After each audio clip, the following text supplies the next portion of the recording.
दोस्तों, आज हम जिस पर्वत की रहस्यमयी कहानी सुनने जा रहे हैं वह कोई साधारण पहाड़ी नहीं है। इसे कई लोग एक जिंदा टाइम बम मानते हैं। ऐसा कहा जाता है कि अगर यह कभी फट पड़ा तो केवल पृथ्वी ही नहीं बल्कि पूरा ब्रह्मांड विनाश की आग में जल उठेगा। मान्यता है कि यही वह स्थान है जहां समुद्र मंथन के समय विषपान करने के बाद भगवान शिव ने गहन तपस्या की थी। आज भी वे यहाँ नीलकंठ रूप में विराजमान हैं। इस अद्भुत स्थान को कहा जाता है नीलकंठ पर्वत। नीलकंठ पर्वत का रहस्य सिर्फ इसकी कठिन चढ़ाई या खतरनाक जलवायु में नहीं छिपा है। इसका रहस्य कहीं गहरा है। यहाँ की रातें किसी चमत्कार से कम नहीं लगती। बिना किसी इंसानी उपस्थिति के शंख और डमरू की ध्वनियां गूंज उठती हैं। स्थानीय लोग मानते हैं कि यह पर्वत जीवित है, यह सांस लेता है, इसकी धड़कनें सुनाई देती हैं। वैज्ञानिकों को यह बातें कल्पना जैसी लगी, इसलिए नासा ने यहां सैटेलाइट थर्मल स्कैनिंग करवाई। नतीजे चौंकाने वाले थे। पर्वत के कुछ हिस्से समय समय पर गर्म और ठंडे होते पाए गए, बिल्कुल वैसे ही जैसे कोई जीव सांसों के माध्यम से ऊष्मा और शीतलता पैदा कर रहा हो। साल 2023 में वैज्ञानिकों की एक टीम यहां रिसर्च के लिए पहुंची। उनके पास ईएमएफ डिटेक्टर यानी इलेक्ट्रोमैग्नेटिक फ्रीक्वेंसी मापने वाली मशीन थी। लेकिन जैसे ही उन्होंने इसे पर्वत के आधार पर चलाया, डिवाइस जलकर राख हो गई। न कोई सिग्नल, न कोई डाटा, बस गहरा शून्य। यह देख वैज्ञानिक हतप्रभ रह गए और तुरंत वहां से लौट गए। ऐसा पहली बार नहीं हुआ था। 1951 में भारत की एक गुप्त खोजी टीम भी यहां भेजी गई थी। उन्हें पर्वत के ऊर्जा स्रोतों का पता लगाना था, लेकिन उनका अभियान अधूरा ही छोड़ना पड़ा। आधे से ज्यादा सदस्य रहस्यमयी ढंग से लापता हो गए और जो लौटे उनकी मानसिक स्थिति बिगड़ चुकी थी। उनका दावा था कि उन्होंने वहां समय से परे एक ऐसी दिव्य आकृति देखी जो इंसानी नहीं बल्कि पूर्णतः ईश्वरीय थी। साधु संतों की मान्यता है कि पर्वत के भीतर एक अदृश्य मठ है, जहां आशियों का एक समूह हजारों वर्षों से निरंतर साधना कर रहा है। ये आशी न सांस लेते हैं, न भोजन करते हैं। वे केवल सूर्य की ऊर्जा और ब्रह्मांडीय तरंगों से जीवित रहते हैं। कहते हैं कि वे तभी प्रकट होते हैं जब पृथ्वी पर बड़ा संकट आने वाला हो। नीलकंठ पर्वत पर एक रहस्यमयी गुफा भी है, जिसके भीतर जाते ही सभी विचार और ध्वनियां मौन हो जाते हैं। जो भी यहां ध्यान करता है उसे भविष्य की झलक दिखाई देती है। कई लोगों ने यहां महाप्रलय के दृश्य देखे, दुनिया जलती हुई, विनाश की लपटें और फिर पर्वत से बाहर निकलते एक दिव्य पुरुष की छवि। ये देव पुरुष कौन हो सकते हैं, शायद आप समझ ही गए होंगे। हाल के वर्षों में यहां घटी कुछ घटनाओं को लोग कलयुग के अंत का संकेत मानते हैं। और दोस्तों, यह तो बस शुरुआत है। असली रहस्य अभी बाकी है। लेकिन आगे बढ़ने से पहले आप सबसे एक निवेदन है, सनातन परंपरा से जुड़े इस प्रयास को समर्थन देने के लिए वीडियो को लाइक करें, चैनल को सब्सक्राइब करें और बेल आइकन दबाएं ताकि आपको अगली वीडियो का नोटिफिकेशन तुरंत मिले। तो आइए कमेंट में हर हर महादेव लिखकर इस अद्भुत और रहस्यमय यात्रा की शुरुआत करें। उत्तराखंड की देवभूमि में, जहां आकाश अक्सर धुंध से ढका रहता है और हवाओं में अनजानी गूंज सुनाई देती है, वहीं खड़ा है यह दिव्य पर्वत नीलकंठ। यह सिर्फ चट्टानों का ढेर नहीं बल्कि महादेव का ध्यानस्थ स्वरूप है। लगभग 6500 फीट की ऊंचाई पर स्थित यह स्थान अपने आप में एक जीवंत रहस्य है। यह पर्वत अपने भीतर ऐसा रहस्यमयी गढ़ छुपाए हुए है जिसे आधुनिक विज्ञान आज तक समझ नहीं पाया। स्थानीय साधु संतों का मानना है कि यह कोई साधारण पत्थरों का ढेर नहीं बल्कि स्वयं महादेव का साकार रूप है। इसकी बनावट, इसकी रचना और इसकी गूंजती ध्वनियां मानो किसी जीवित सत्ता की उपस्थिति का आभास कराती हैं। यदि ध्यान से देखा जाए तो यह पर्वत शिव की ध्यानावस्था में विराजमान मूर्ति जैसा प्रतीत होता है। दूर से देखने पर ऐसा लगता है मानो कोई महायोगी अपनी आंखें बंद किए ब्रह्मांड से परे किसी अन्य लोक में लीन हो। ड्रोन कैमरों से लिए गए दृश्यों में इसकी आकृति स्पष्ट रूप से त्रिशूल जैसी दिखाई देती है। 3 नुकीली चोटियां जो सत्व, रज और तम तीनों गुणों का दर्पण है। लेकिन सवाल उठता है, क्या यह प्रकृति की अद्भुत रचना है या फिर किसी दिव्य शक्ति की छाप? स्थानीय तपस्वी मानते हैं कि आज भी भगवान शिव इस पर्वत में गहन तपस्या कर रहे हैं। कहानी मात्र आस्था तक सीमित नहीं है। कई बार मध्य रात्रि में जब संपूर्ण क्षेत्र गहरी नींद में डूबा होता है, पर्वत की छोटी से नीली आभा निकलती देखी गई है, मानो तप की ज्वाला स्वयं वहां से प्रकट हो रही हो। सबसे रहस्यमय तथ्य यह है कि नीलकंठ पर्वत के पास समय मानो ठहर जाता है। यात्रियों और साधकों ने अनुभव किया है कि जब वे यहां ध्यान में बैठते हैं तो घड़ी की सुइयां जैसे रुक जाती हैं। उनके लिए 1 घंटा बीतता है, जबकि बाहरी दुनिया में 6 से 7 घंटे बीत चुके होते हैं। यह केवल भ्रम नहीं है, क्योंकि ऐसे कई दृश्य, फोटो और प्रमाण सामने आए हैं जिनमें घड़ियां सचमुच थमी हुई नजर आती हैं। इतना ही नहीं, 2017 में नासा द्वारा किए गए एक हीट मैपिंग सर्वे में इस पर्वत के आसपास असामान्य गर्मी के पैटर्न दर्ज किए गए थे। हैरानी की बात यह है कि इस क्षेत्र में किसी भी प्रकार की ज्वालामुखीय गतिविधि मौजूद नहीं है, फिर भी पर्वत मानो सांस ले रहा हो। उसकी सतह से बार बार ऊर्जा निकलती महसूस होती है। इन आंकड़ों को आधिकारिक तौर पर साझा नहीं किया गया, लेकिन लीक हुई रिपोर्टों ने इस रहस्य को और गहरा कर दिया। कई यात्रियों का दावा है कि यह पर्वत केवल एक भौगोलिक संरचना नहीं, बल्कि स्वयं जीवंत सत्ता है। कहा जाता है कि यह पर्वत केवल एक चट्टान नहीं, बल्कि अपनी शक्ति को छिपाने वाला एक जीवित रहस्य है। कई बार साफ आसमान के बावजूद यह अचानक घने बादलों की चादर में लिपट जाता है और फिर कुछ ही पलों में साफ दिखाई देने लगता है। इन बादलों की गति इतनी विचित्र होती है कि देखने वाला अनायास ही भय से भर जाता है। लगता है जैसे कोई अदृश्य शक्ति स्वयं को नजरों से छुपा रही हो। साल 2023 में यहां कुछ ऐसा घटा जिसने पूरे इलाके को हिला दिया। आधी रात ठीक 3:13 7 गांवों के लोगों ने एक अद्भुत दृश्य देखा।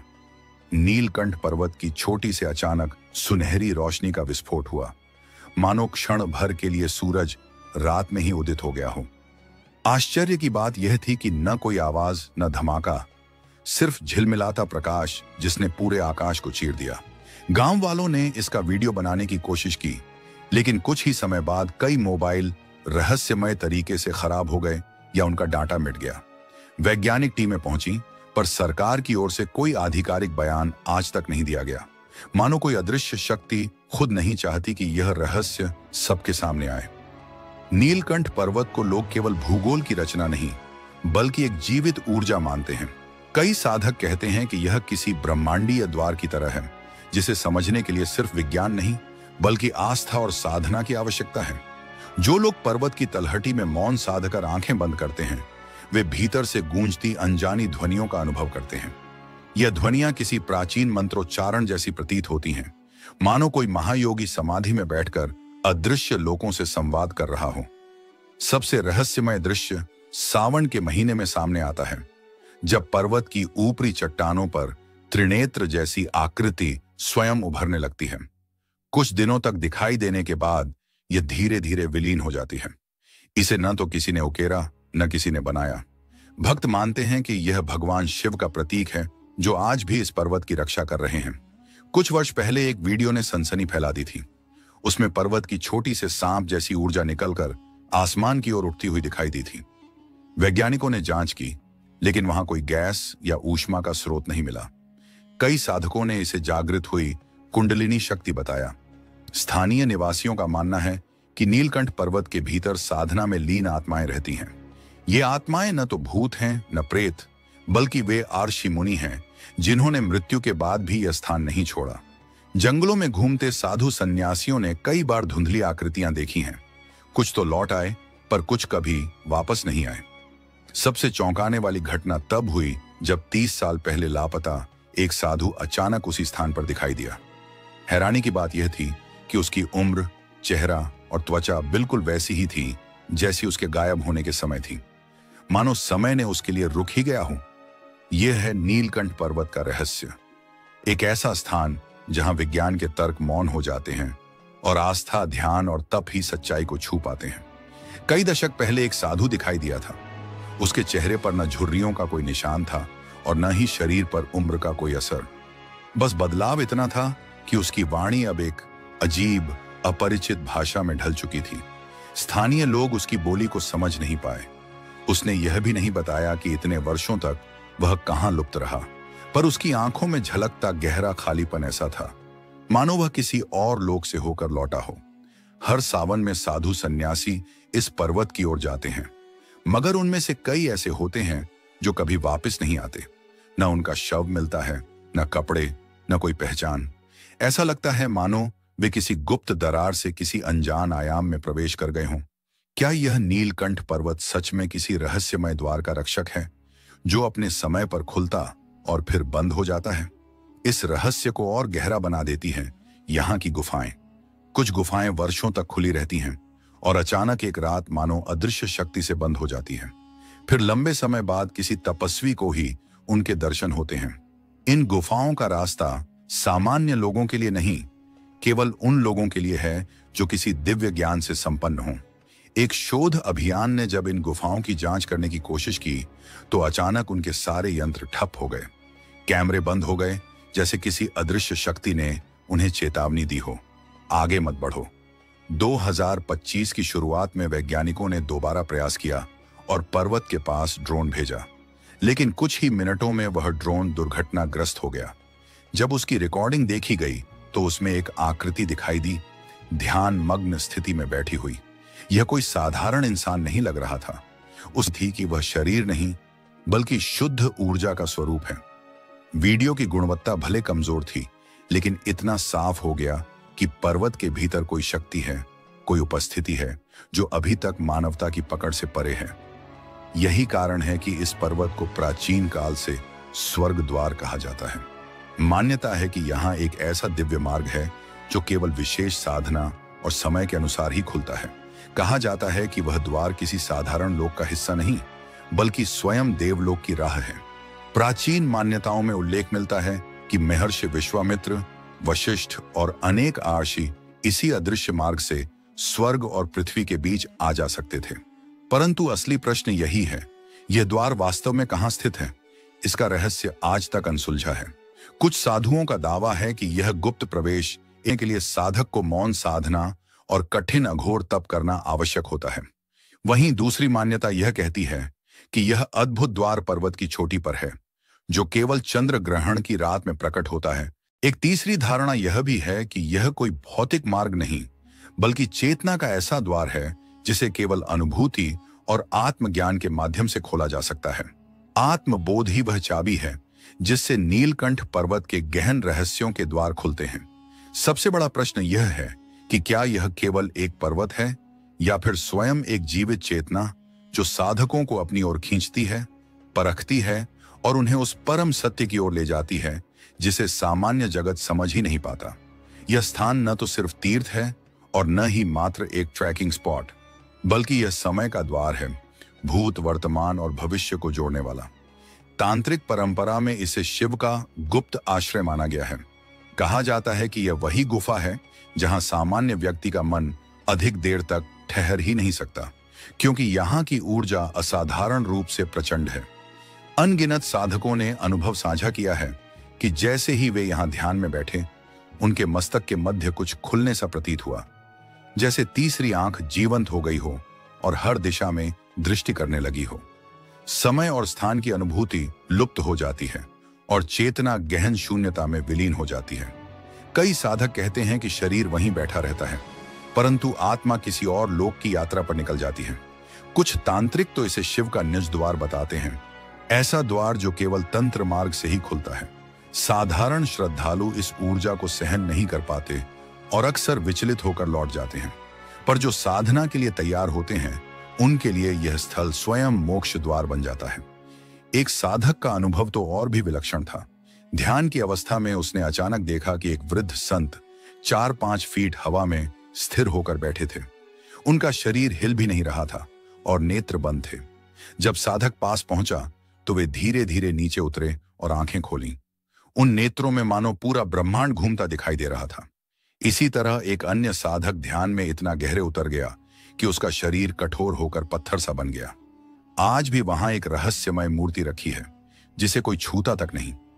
मान्यता है कि वह मूर्ति दरअसल यह पर्वत साधना की ज्वाला में तपकर पत्थर के रूप में प्रकट हुआ है। एक बार एक साधक ने हिमाच्छादित शिखरों के बीच बैठकर तांत्रिक क्रिया आरंभ की। चारों ओर जमा बर्फ मानो मृत्यु का आलिंगन कर रही थी। तापमान 0 से भी नीचे था, लेकिन कुछ ही घंटों में उस स्थान की सारी बर्फ अचानक पिघलने लगी। एक और कथा सुनाई जाती है।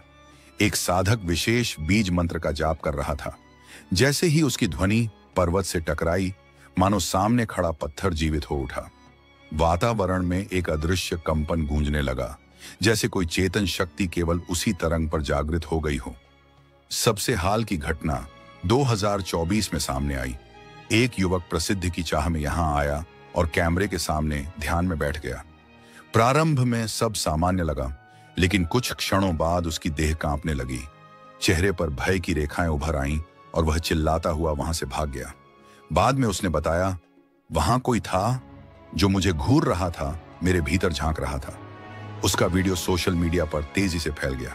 यही कारण है कि नीलकंठ को केवल तीर्थ नहीं, बल्कि ऊर्जा का केंद्र और जीवित चेतना का स्थान कहा जाता है। यहां ध्यान करना मानो शिव से प्रत्यक्ष संवाद करना है। यहां आना अपने ही भीतर छिपे अनंत से मिलना है। इस पर्वत पर कई ऐसी घटनाएं घटती हैं जो तर्क और विज्ञान की सीमाओं को तोड़कर विश्वास की दुनिया में प्रवेश कर जाती हैं। यहां की अनुभूतियां इतनी रहस्यमय हैं कि आधुनिक विज्ञान भी खामोश हो जाता है।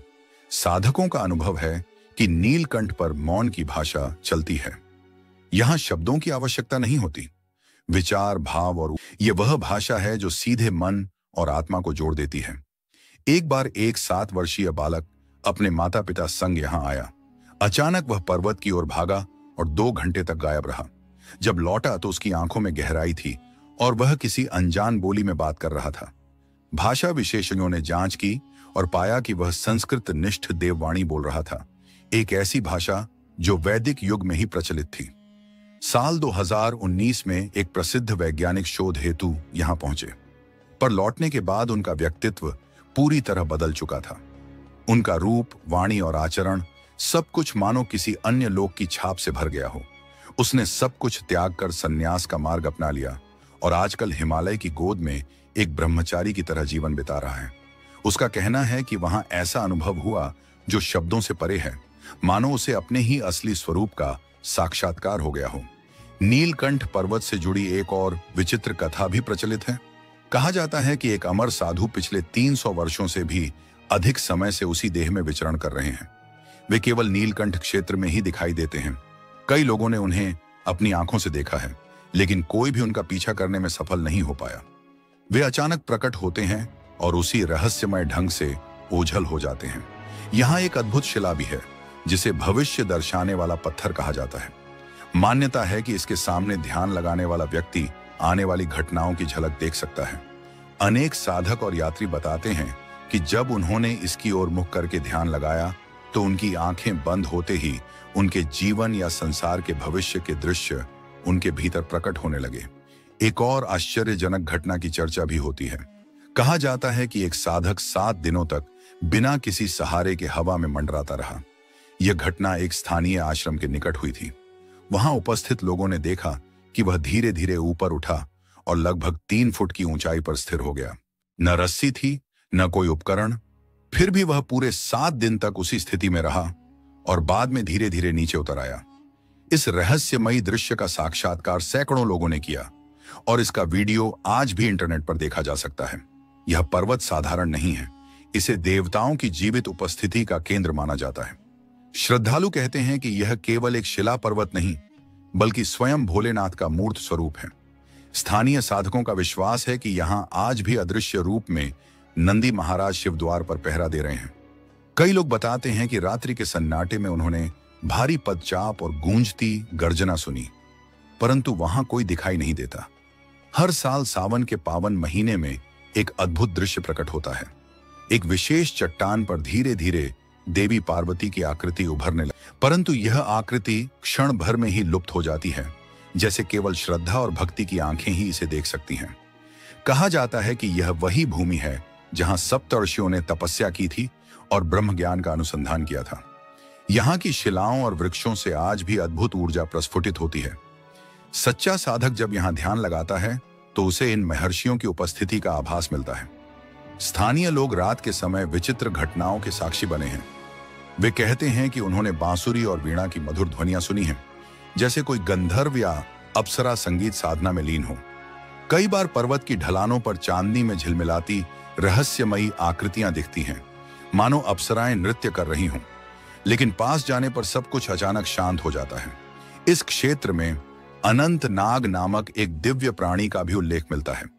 लोग कहते हैं कि उसकी नीली चमकती आकृति जब प्रकट होती है तो आसपास की हवा भारी हो जाती है और जंगल के सभी जीव जंतु मौन हो जाते हैं।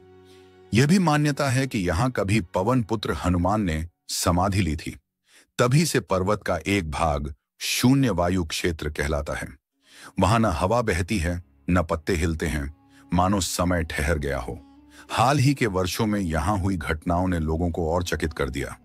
वर्ष 2024 में लगातार 13 रातों तक एक अद्भुत चमत्कार देखा गया। साफ आकाश के बावजूद बिना किसी बादल या तूफान के नीलकंठ की चोटी पर हर रात एक ही स्थान पर बिजली गिरती रही। न कोई गर्जना हुई, न मौसम का कोई संकेत, लेकिन बिजली का यह खेल चलता रहा। वैज्ञानिकों के पास इसका कोई उत्तर नहीं था, परंतु साधुजन बोले, जब पृथ्वी पर संकट आने वाला होता है तब यह पर्वत पहले से ही चेतावनी देता है। उन्हीं दिनों साधकों और यात्रियों ने एक अनोखा अनुभव साझा किया। पर्वत की गहरी घाटियों से गुजरते हुए अचानक उनके कानों में संस्कृत मंत्रों की ध्वनि गूंजने लगी। वहां न कोई मंदिर था, न कोई यंत्र, फिर भी पूरा वातावरण एयूएम नमः शिवाय के जप से भर गया, मानो स्वयं ब्रह्मांड शिव का नाम उच्चारण कर रहा हो। कई लोगों की आंखें स्वतः नम हो गईं, जैसे उनकी आत्मा किसी अदृश्य शक्ति के स्पर्श से अभिभूत हो गई हो। जो पर्वतारोही शिखर की ओर बढ़े, उन्होंने एक और विचित्र घटना देखी। उनके कंपास अनियंत्रित होकर घूमने लगे, उत्तर की जगह दक्षिण दिखाने लगे। जीपीएस और अन्य उपकरण अचानक निष्क्रिय हो गए। ऐसा प्रतीत हुआ मानो कोई रहस्यमय ऊर्जा उनके साधनों से खेल रही हो और दिशाओं का भ्रम पैदा कर रही हो। यह साधारण पर्वतीय भूभाग नहीं, बल्कि किसी चेतन शक्ति से संचालित क्षेत्र लगता था। इसी दौरान एक फिल्म निर्देशक वहां डॉक्यूमेंट्री बनाने आया। जैसे ही उसने कैमरा ऑन किया, लेंस अपने आप बंद हो गया। जब उसने जबरदस्ती रिकॉर्डिंग शुरू की तो फुटेज में एक अजीब आकृति कैद हुई, त्रिनेत्र जैसी चमकती हुई संरचना। ऐसा प्रतीत हुआ मानो कोई अदृश्य सत्ता यह संकेत दे रही हो कि तुम्हें देखा जा रहा है। यह दृश्य देखकर पूरी टीम भयभीत हो गई और तुरंत वहां से लौटने में ही अपनी भलाई समझी। क्या आपने कभी सोचा है कि धरती पर कोई ऐसा स्थान भी हो सकता है जहां समय की धारा जैसे रुक जाए, जहां पत्थरों की खामोशी किसी अनकही दास्तान को समेटे बैठे हों और गुफाएं मानो अज्ञात इतिहास के द्वार खोलती हों? यह कोई साधारण जगह नहीं, बल्कि वही पावन धाम है जिसे देवताओं का निवास कहा गया है, गिरनार पर्वत। गिरनार केवल अपनी ऊंची चोटियों और प्राकृतिक सौंदर्य के कारण ही प्रसिद्ध नहीं है, बल्कि इसकी तहों में वे रहस्य दफन हैं जिन्हें सुनते ही रोंगटे खड़े हो जाते हैं। कहा जाता है कि यहाँ की गुफाओं में ऐसी अदृश्य शक्ति मौजूद है जो समय पर भी नियंत्रण रख सकती है। कई यात्री बताते हैं कि जब वे इन गुफाओं में गए और बाहर निकले तो पाया कि वर्षों का समय गुजर चुका है। यह केवल एक भ्रम था या सचमुच किसी अलौकिक शक्ति का खेल? यह आज भी अनसुलझा सवाल है। और फिर आती हैं गिरनार की लगभग 10,000 सीढ़ियां, जिन्हें चढ़ते समय लोग अक्सर महसूस करते हैं कि कोई अनजानी ताकत उनके कदमों को रोक रही है। प्रश्न उठता है, क्या यह पर्वत किसी दिव्य साधना का केंद्र रहा है, या यहाँ कोई ऐसा रहस्य छिपा है जिसे सदियों से दुनिया से बचाकर रखा गया है? गिरनार की गोरखनाथ गुफा और कालिका मंदिर की रातें आज भी रहस्यमयी घटनाओं से भरी रहती हैं। स्थानीय लोग कहते हैं कि कभी अचानक मशालें स्वयं प्रज्वलित हो उठती हैं, कभी बिना किसी के दिखाई दिए कदमों की आहट सुनाई देती है, और कभी वातावरण अनजानी आवाजों से गूंज उठता है। यह अनुभव श्रद्धा और भय दोनों को एक साथ जगा देते हैं। तो क्या आप तैयार हैं इस रहस्यमय यात्रा पर चलने के लिए? क्या आप उन रहस्यों को जानना चाहेंगे जो युगों से अंधकार में छिपे हुए हैं? क्योंकि गिरनार केवल एक पर्वत नहीं, बल्कि वह पहेली है जो आपकी सोच की सीमाओं को तोड़ सकती है। गुजरात के जूनागढ़ शहर से लगभग 4 किलोमीटर की दूरी पर स्थित यह पर्वत, जिसे गिरिनगर और रेवत पर्वत भी कहा जाता है, न सिर्फ गुजरात की सबसे ऊंची चोटी है, बल्कि हिंदू और जैन दोनों परंपराओं के लिए पवित्र तीर्थ है। यहाँ की यात्रा के दौरान घने जंगल, शीतल हवाएं और सन्नाटा आपको किसी दूसरी ही दुनिया में ले जाते हैं। यह स्थान केवल घूमने का स्थल नहीं, बल्कि वह भूमि है जहां महान ऋषि मुनियों ने तपस्या की, जहां देवताओं के चरण पड़े और जहां आज भी रहस्यमय घटनाएं घटित होती हैं। कहा जाता है कि पर्वत की गुफाओं और चट्टानों में ऐसे राज छिपे हैं जिन्हें आधुनिक विज्ञान भी समझ पाने में असफल रहा है। रात ढलते ही यहाँ विचित्र ध्वनियां सुनाई देती हैं, कभी बांसुरी जैसी मधुर तान तो कभी ढोलक की लय। 2015 में कुछ पर्यटकों ने दावा किया कि उन्होंने आधी रात को ये आवाजें सुनी, लेकिन आसपास कोई दिखाई नहीं दिया। जब उन्होंने अगले दिन स्थानीय लोगों से पूछा तो जवाब मिला, यह देवताओं की उपस्थिति का संकेत है। लेकिन रहस्य यहीं खत्म नहीं होता। कई यात्रियों ने कहा कि जब वे सीढ़ियां चढ़ रहे थे, उन्हें ऐसा लगा मानो कोई अदृश्य शक्ति उन्हें रोक रही हो।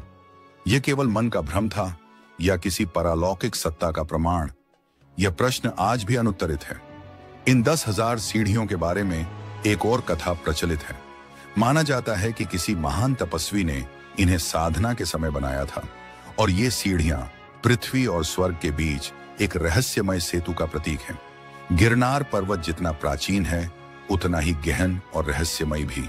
इसकी गहराइयों में उतरना केवल एक यात्रा नहीं, बल्कि ऐसा अनुभव है जो आपकी कल्पना से कहीं अधिक अद्भुत साबित हो सकता है।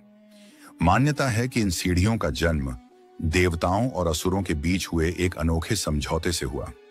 कथा के अनुसार भगवान दत्तात्रेय समेत कई देवता यहां तप में लीन थे, लेकिन असुर बार बार आक्रमण करने लगे। हर बार देवताओं ने उन्हें पराजित किया। अंततः असुरों के राजा ने संधि का प्रस्ताव रखा कि वे आक्रमण नहीं करेंगे। इसी समझौते का प्रतीक हैं ये सीढ़ियां, जो आज भी पृथ्वी और दिव्यता के बीच एक रहस्यमयी सेतु के रूप में विद्यमान है। गिरनार पर्वत आज भी केवल एक पर्वत नहीं, बल्कि रहस्यों का वह द्वार है जो हर साधक और यात्री को अपनी ओर खींचता है। देवताओं ने शर्त रखी कि वे मार्ग तो देंगे, पर एक कसौटी के साथ। उन्होंने कहा, हम तुम्हारे लिए 10,000 सीढ़ियां गढ़ेंगे, किंतु यह सीढ़ियां तभी सार्थक होंगी जब कोई साधक उन्हें पार कर सच्चे अर्थों में मुक्ति प्राप्त करेगा। समय बीता और एक अर्षि, जिनका नाम अमृतानंद था, गिरनार की इस कठिन साधना यात्रा पर आए। उन्होंने दृढ़ निश्चय किया कि वे संपूर्ण 10,000 सीढ़ियां चढ़ेंगे, परंतु जब उनका सफर 5,000वीं सीढ़ी तक पहुंचा तो शरीर ने जवाब देना शुरू कर दिया। उसी क्षण आकाश से एक अनदेखी ध्वनि गूंजी, तुम्हारा प्रयोजन क्या है? राशि ने विनम्रता से उत्तर दिया, मैं मोक्ष की तलाश में आया हूं। तब वह अदृश्य वाणी बोली, मोक्ष केवल तब मिलता है जब इच्छाएं शांत हो जाएं और मन पूर्णतः निर्मल हो।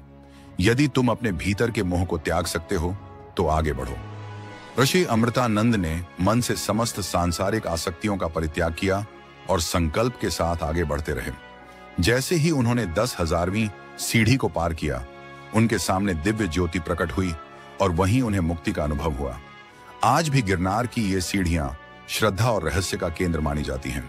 विश्वास है कि जो भी साधक अथवा यात्री सच्चे मन और निष्ठा से इन्हें पार करता है, उसे अनजानी शक्तियों का आशीर्वाद मिलता है। परंतु रहस्य यहीं समाप्त नहीं होते। अनेक यात्रियों ने अनुभव किया है कि सीढ़ियां चढ़ते समय उनके पीछे किसी के कदमों की आहट आती है, मगर पीछे मुड़कर देखने पर कोई दिखाई नहीं देता। यहां तक कि वर्ष 2013 में एक यात्री ने बताया कि रात के समय अकेले चढ़ते हुए उसने स्पष्ट महसूस किया कि कोई उसके पीछे पीछे चल रहा है। भयभीत होकर जब उसने मुड़कर देखा तो वहां शून्य था, और जब उसने यह अनुभव स्थानीय साधुओं से साझा किया तो वे बस मुस्कुराए, मानो वे इस रहस्य से भली भांति परिचित हों।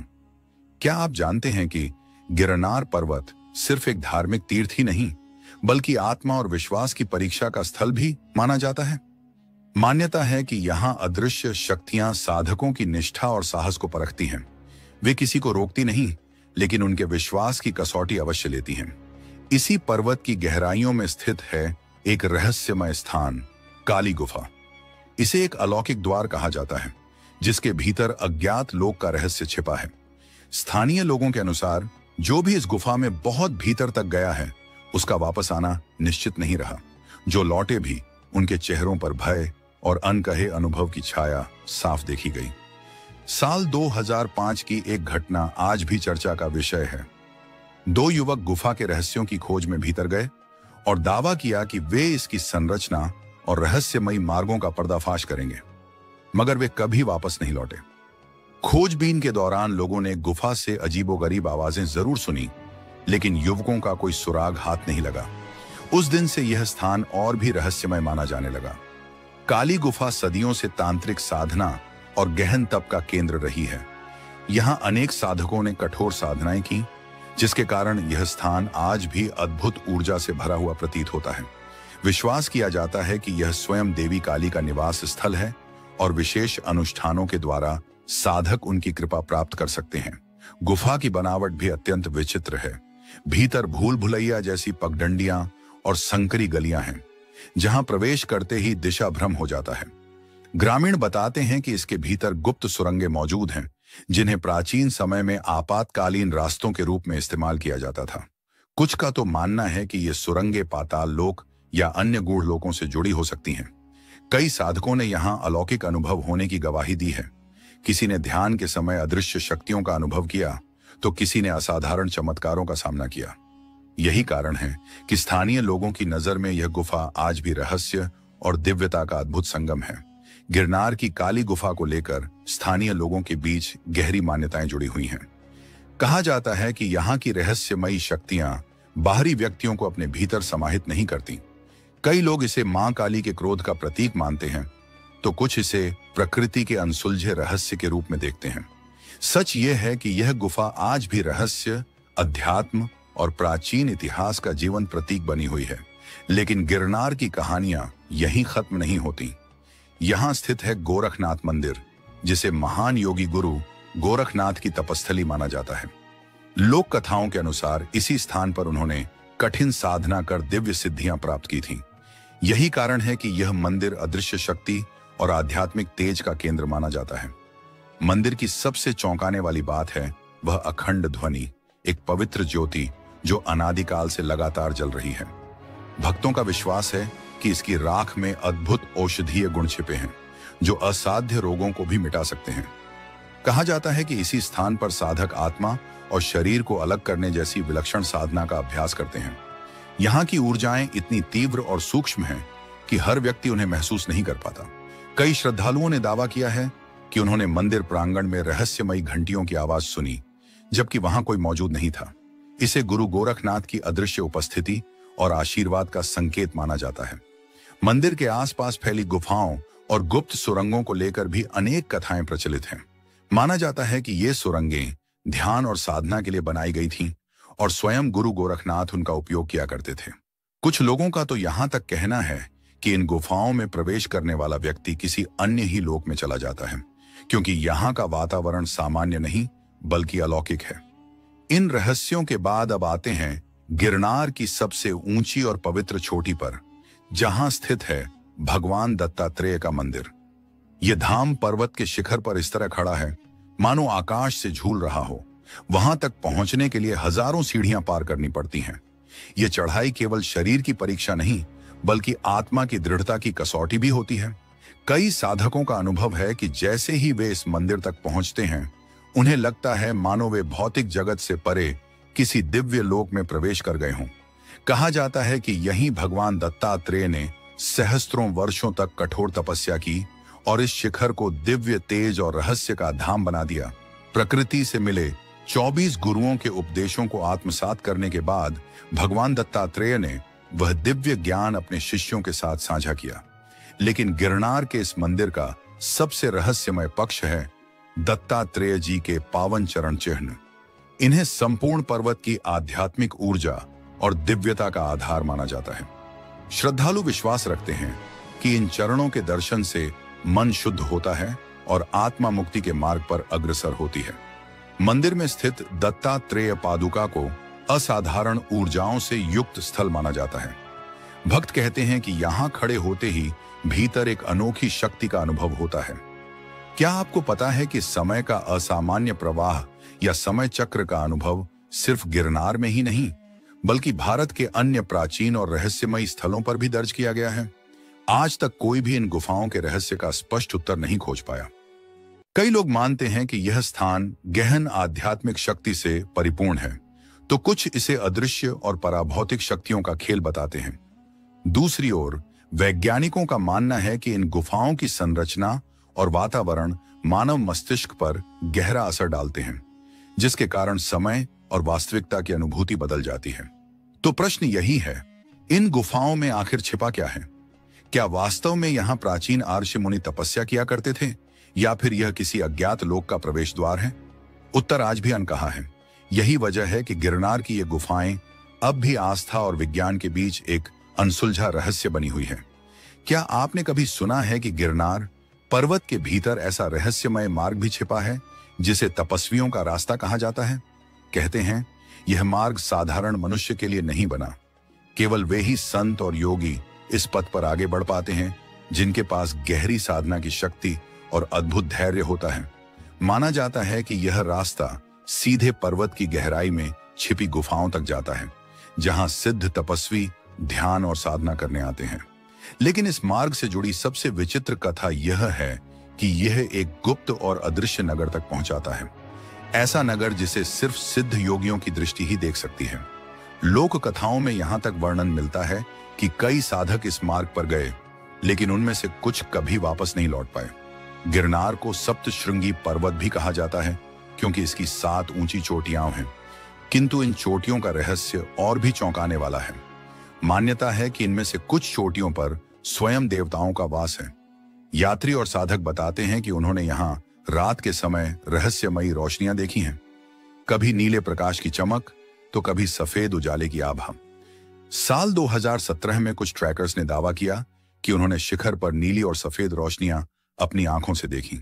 उन्होंने उस दृश्य को कैमरे में कैद करने की कोशिश की, लेकिन जैसे ही कैमरा चालू हुआ, अचानक बंद हो गया।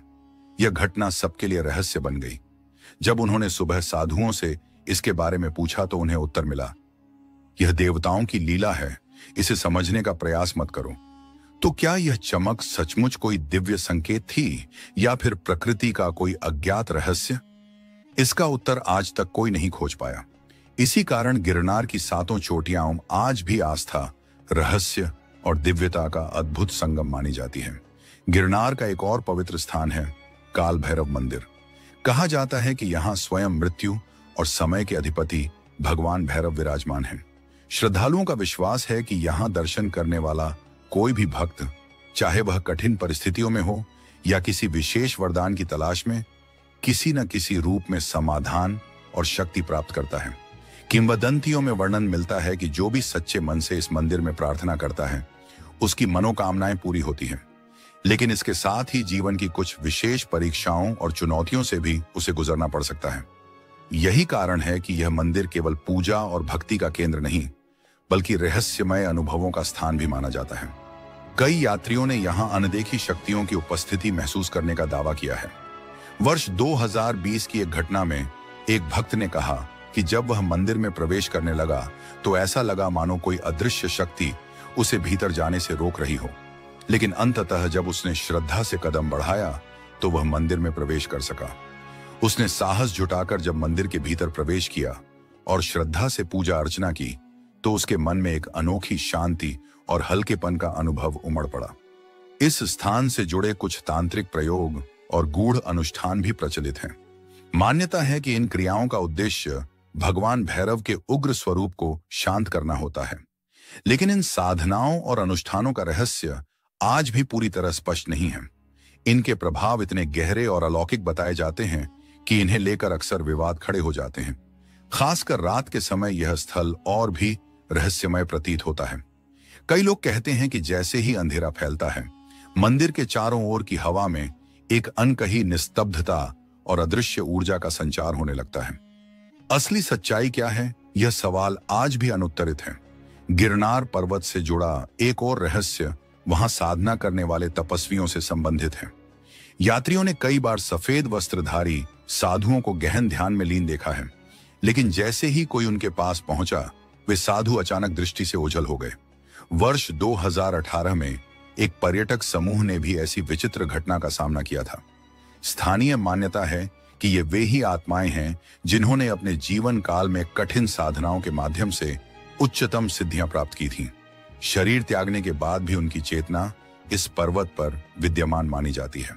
जब ये परछाइयां प्रकट होती हैं तो वातावरण अचानक परिवर्तित हो जाता है। तेज हवाएं चलने लगती हैं, या फिर चारों ओर एक रहस्यमय ऊर्जा का संचार महसूस होता है। गिरनार पर्वत की परिक्रमा करने वाले श्रद्धालु अक्सर यह अनुभव करते हैं कि मानो कोई अदृश्य शक्ति उनके साथ चल रही हो। यह परिक्रमा मात्र धार्मिक कर्मकांड नहीं, बल्कि एक गहन आध्यात्मिक यात्रा है जिसमें हर वर्ष लाखों श्रद्धालु सम्मिलित होते हैं। लोक कथाओं के अनुसार इस पर्वतमाला में 3 करोड़ देवताओं का निवास माना जाता है। लगभग 40 किलोमीटर लंबी परिक्रमा पूरी करने वाला साधक मोक्ष की ओर अग्रसर होता है। इस यात्रा का प्रारंभ और समापन दोनों ही पर्वत के तल पर स्थित पावन भवनाथ महादेव मंदिर से होता है। परंपरा है कि कार्तिक मास की एकादशी को यह यात्रा आरंभ की जाती है। कहा जाता है कि प्राचीन समय में भगवान श्री कृष्ण ने भी अपनी बहन सुभद्रा का विवाह अर्जुन से कराते समय इसी दिन इस दिव्य परिक्रमा का आयोजन किया था। गिरनार की परिक्रमा सदियों से श्रद्धालुओं के लिए एक पवित्र अनुष्ठान मानी जाती है। इसका समापन बोर देवी नामक पावन स्थल पर होता है।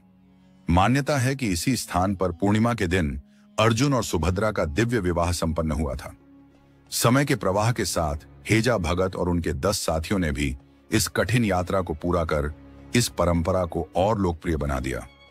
तभी से यह यात्रा न केवल आस्था का प्रतीक बनी, बल्कि श्रद्धा और धैर्य की परीक्षा भी समझी जाने लगी। गिरनार पर्वत से जुड़ी सबसे अद्भुत घटनाओं में से एक है भवनाथ मेला। हर साल महाशिवरात्रि पर होने वाला यह आयोजन आध्यात्मिकता और रहस्य का अनूठा संगम है। इसकी सबसे विशेष बात यह है कि इस अवसर पर दूर दराज की गुफाओं में साधना करने वाले नागा साधु, अघोरी, सिद्ध और सन्यासी बाहर निकलकर एकत्र होते हैं। माघ वध नवमी से शुरू होकर यह मेला माघ वध अमावस्या यानी महाशिवरात्रि तक चलता है। इस दौरान वातावरण में भक्तों की भीड़, साधुओं की उपस्थिति और जय गिरनारी तथा मोरमरो के गगनभेदी नारों से पूरा परिसर शिवमय हो उठता है। परंपरा के अनुसार मेले का प्रारंभ भवनाथ मंदिर में ध्वज चढ़ाने से होता है और समापन नागा साधुओं के पवित्र शाही स्नान से। माना जाता है कि इस स्नान के बाद साधु मोक्ष की प्राप्ति करते हैं। मेले का एक और आकर्षण है साधुओं की भव्य शोभा यात्रा। राख से लिपटे जटाधारी नागा साधु लाठियों, भालों और तलवारों के अद्भुत प्रदर्शन से सभी को मंत्रमुग्ध कर देते हैं। यही कारण है कि यह मेला शिव भक्ति, तांत्रिक साधना और रहस्यमय अनुभवों का अद्वितीय संगम बन जाता है। इसी पर्वत पर गौमुख गंगा नामक एक आश्चर्यजनक जलधारा भी निरंतर बहती है। गाय के मुख जैसी आकृति से निकलने वाली यह धारा गंगा का प्रतीक मानी जाती है। मान्यता है कि यह जलधारा स्वर्ग से अवतरित हुई है और इसका जल पवित्र एवं चमत्कारी है। श्रद्धालु इसे स्नान और पूजा के साथ साथ घर भी लेकर जाते हैं। आश्चर्य की बात यह है कि चाहे गर्मी कितनी भी भीषण क्यों न हो, यह धारा कभी सूखती नहीं। वैज्ञानिक आज भी इसके रहस्य की पूरी तरह व्याख्या नहीं कर पाए हैं। क्या आपने कभी सोचा है कि गिरनार पर्वत से बहने वाली वह रहस्यमयी धारा आखिर आती कहां से है? लोग मानते हैं कि यह किसी गुप्त प्राकृतिक स्रोत से निकलती होगी, लेकिन आज तक इसका असली उद्गम स्थान किसी को ज्ञात नहीं हो सका। यही कारण है कि श्रद्धालु इसे माता गंगा का आशीर्वाद मानते हैं। इसका जल हमेशा शीतल, स्वच्छ और औषधीय गुणों से युक्त माना जाता है। सवाल अब भी वही है, सदियों से यह धारा बिना किसी स्पष्ट स्रोत के कैसे प्रवाहित हो रही है? क्या यह पर्वत की किसी अदृश्य शक्ति का परिणाम है या फिर देवी गंगा की दिव्य कृपा? इसका रहस्य आज भी अनसुलझा है। गिरनार पर्वत केवल धार्मिक मान्यताओं का ही नहीं, बल्कि ऐतिहासिक और वैज्ञानिक दृष्टि से भी अनमोल धरोहर है। विशेषज्ञों के अनुसार इसकी आयु लगभग 11 करोड़ वर्ष है, यानी यह हिमालय से भी प्राचीन है। इसीलिए इसे हिमालय का पितामह कहा जाता है। पुराण, रामायण और महाभारत जैसे प्राचीन ग्रंथों में भी इसका उल्लेख मिलता है। ये वही भूमि है जहां महर्षि भृगु और च्यवन ने कठोर तप किया था। यही पर्वत पांडवों, भगवान श्री कृष्ण और अश्वत्थामा जैसी कथाओं का साक्षी भी रहा है। यहीं स्थित है मां अंबाजी का प्रसिद्ध शक्तिपीठ, जिसे उदयन शक्तिपीठ कहा जाता है। मान्यता है कि जब भगवान विष्णु ने सती के अंगों का विखंडन करने के लिए सुदर्शन चक्र चलाया, तब देवी सती का उदर भाग यहीं गिरा था। इसी वजह से यह स्थान करोड़ों भक्तों के लिए 13वीं शताब्दी में वस्तुपाल द्वारा गुर्जर शैली में निर्मित यह मंदिर आज भी अपनी भव्य स्थापत्य कला और आध्यात्मिक ऊर्जा के लिए प्रसिद्ध है। गिरनार से जुड़ी एक और अद्भुत कथा भगवान श्री कृष्ण और असुर कालयवन से संबंधित है। जब कालयवन ने मथुरा पर आक्रमण किया तो श्री कृष्ण जानते थे कि उसका वध उनके हाथों नहीं लिखा है, इसलिए वे उसे छल पूर्वक गिरनार की एक गुफा तक ले आए। उस गुफा में राजा मुचकुंद गहरी निद्रा में थे। उन्हें वरदान प्राप्त था कि उनकी नींद में खलल डालने वाला उनकी दृष्टि मात्र से भस्म हो जाएगा। जैसे ही कालयवन ने उन्हें जगाने का प्रयास किया, मुचकुंद की आंख खुलते ही वह तत्काल भस्म हो गया। आज भी इस गुफा को मुचकुंद गुफा कहा जाता है और यह स्थान रहस्य और इतिहास का अद्वितीय प्रतीक है। गिरनार केवल हिंदुओं के लिए ही नहीं बल्कि जैन धर्म के लिए भी उतना ही पवित्र स्थल है। यहीं 22वें तीर्थंकर भगवान नेमिनाथ ने मोक्ष प्राप्त किया था। इसी कारण यहाँ 12वीं शताब्दी में निर्मित विशाल नेमिनाथ मंदिर स्थित है। यह मंदिर जैन स्थापत्य कला और अध्यात्म का अनुपम उदाहरण है। इसके गर्भगृह में विराजमान भगवान नेमिनाथ की प्रतिमा असंख्य श्रद्धालुओं की आस्था का केंद्र है। गिरनार पर्वत साधारण नहीं है, यह रहस्य, अध्यात्म और भक्ति का अद्वितीय संगम है। गौमुख गंगा की निरंतर बहती धारा, माता अंबाजी का शक्तिपीठ और श्री कृष्ण कालयवन की कथा इसे भारतीय संस्कृति का रत्न बनाते हैं। प्राचीन काल से साधु संत और तीर्थयात्री यहाँ आकर मोक्ष और ज्ञान की अनुभूति करते आए हैं। यही कारण है कि गिरनार आज भी रहस्य और दिव्यता से भरा एक जीवंत तीर्थ स्थल है। अगर आपको यह यात्रा और जानकारी पसंद आई हो तो वीडियो को लाइक करें, चैनल को सब्सक्राइब करें और कमेंट में बताएं कि गिरनार का कौन सा रहस्य आपको सबसे अद्भुत लगा। अंत तक जुड़े रहने के लिए धन्यवाद। महाकालेश्वर, जहां मृत्यु भी झुकती है मित्रों, आप अभी जो सुनने जा रहे हैं वह सिर्फ एक कहानी नहीं है। यह उस अद्वितीय शक्ति की गाथा है जिसने स्वयं समय को भी अपने अधीन कर लिया है। यह कोई मनगढ़ंत कल्पना नहीं बल्कि एक अकाट्य सत्य है, उस पवित्र मंदिर की हकीकत जहां स्वयं मृत्यु भी नतमस्तक होती है। इसका नाम है महाकालेश्वर। सनातन धर्म की एक प्रसिद्ध कहावत है, अकाल मृत्यु वो मरे जो काम करे चांडाल का, काल भी उसका क्या करे जो भक्त हो महाकाल का। कालों के भी काल भगवान महाकाल की महिमा वास्तव में अलौकिक और अद्भुत है। हमारे देश के विभिन्न कोणों में स्थित भगवान शिव के 12 ज्योतिर्लिंग अपनी दिव्यता और सनातन संस्कृति के महत्व के कारण अत्यंत दर्शनीय हैं। इन्हीं में से एक मध्य प्रदेश के उज्जैन में स्थित महाकालेश्वर मंदिर आज भी अनगिनत रहस्यों से घिरा हुआ है। उज्जैन की इस पावन भूमि पर भगवान शिव का यह रूप केवल पूजनीय ही नहीं बल्कि अपने रौद्र रूप में भय उत्पन्न करने वाला भी है। हर मंदिर की अपनी एक कहानी होती है, लेकिन इस मंदिर की कहानी रहस्य, मृत्यु और चमत्कार के ताने बाने में कहीं उलझी हुई है। उज्जैन का महाकाल मंदिर कोई साधारण शिवलिंग नहीं है। यह भारत के 12 ज्योतिर्लिंगों में से एक है, लेकिन इसका महत्व बाकी सभी से कहीं अधिक है। ऐसा इसीलिए क्योंकि यहाँ स्वयं कालों के भी काल महाकाल विराजमान है। ऐसी मान्यता है कि जो इंसान महाकाल का नाम एक बार भी सच्चे मन से लेता है, उसके जीवन से डर और स्वयं मृत्यु भी पीछे हट जाते हैं।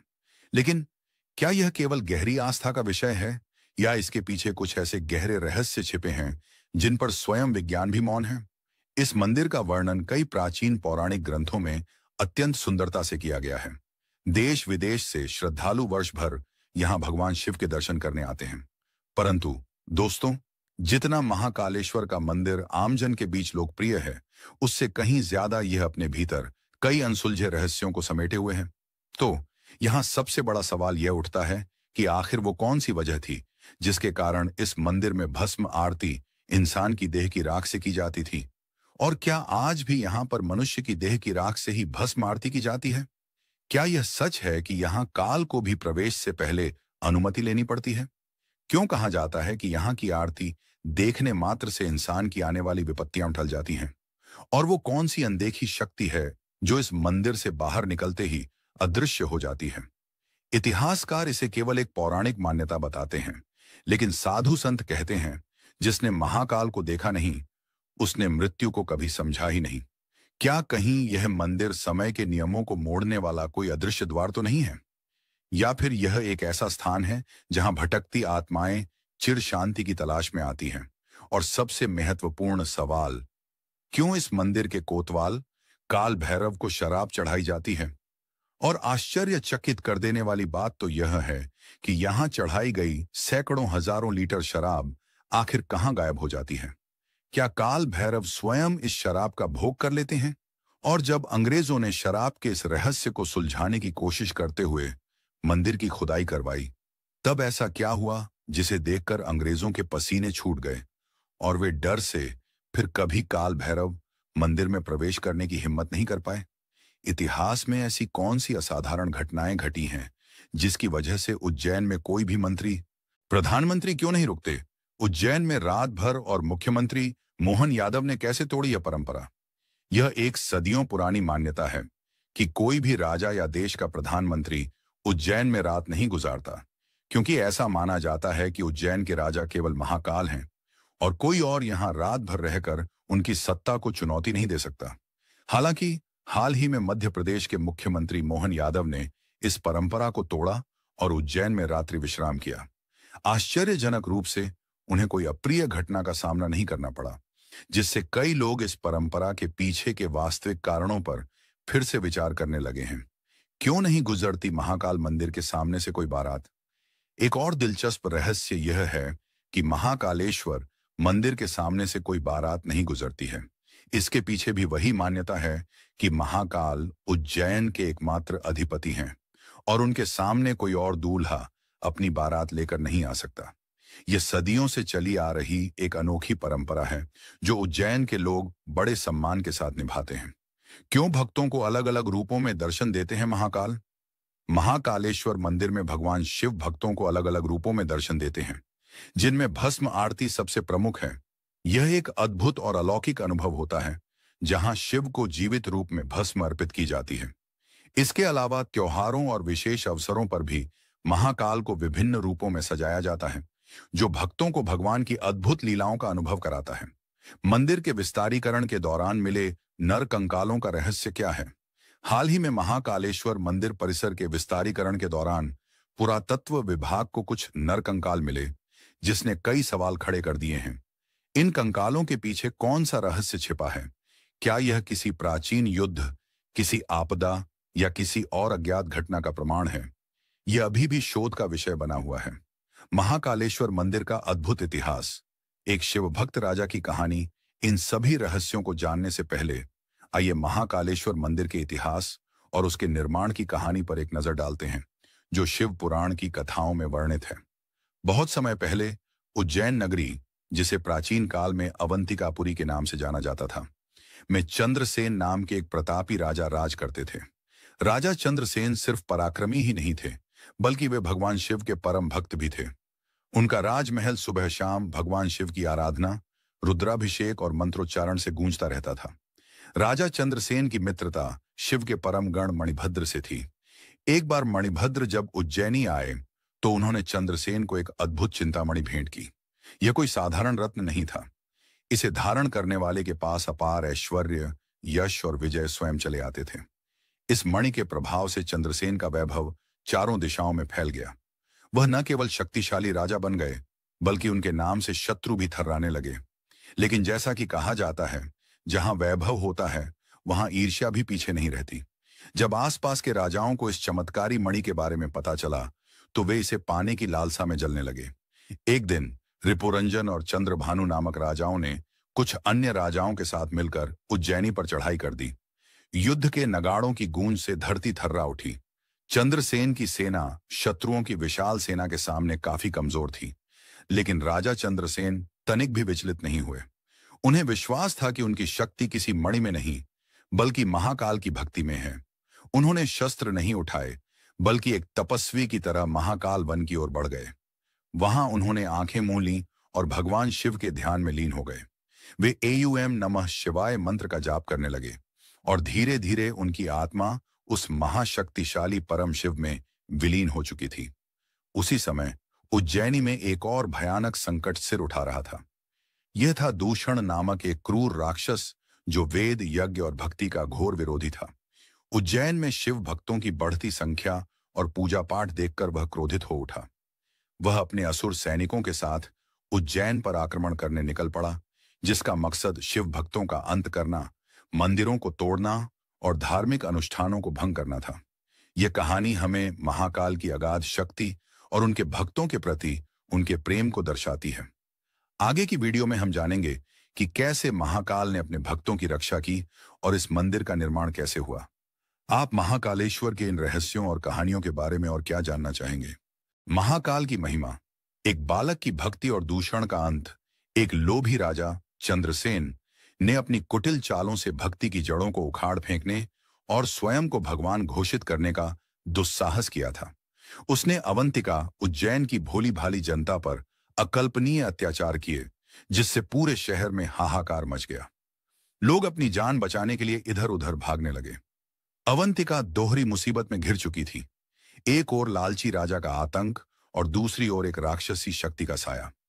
शहर भय, आशंका और अराजकता के काले बादलों से ढक चुका था।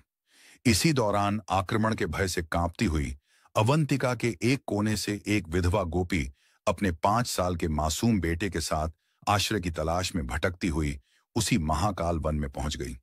वहां उसने एक अद्भुत दृश्य देखा। एक राजा, जिसने निश्चित रूप से ऐश्वर्यपूर्ण जीवन जिया होगा, अब एक साधक की तरह गहन तपस्या में लीन था। यह दृश्य बालक के जिज्ञासु मन को मोह गया।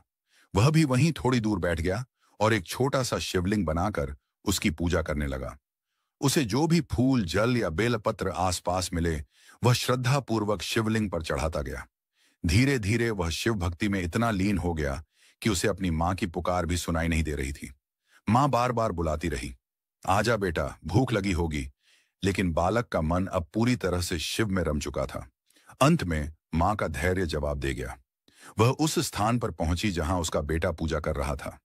क्रोध में आकर उसने पूजा की सारी सामग्री फेंक दी और बालक को पीटने लगी। यह क्या पागलपन है? लेकिन तभी एक चमत्कारिक घटना घटी। अचानक वहां एक दिव्य तेज उत्पन्न हुआ। आकाश में घंटियों की मधुर ध्वनि गूंज उठी।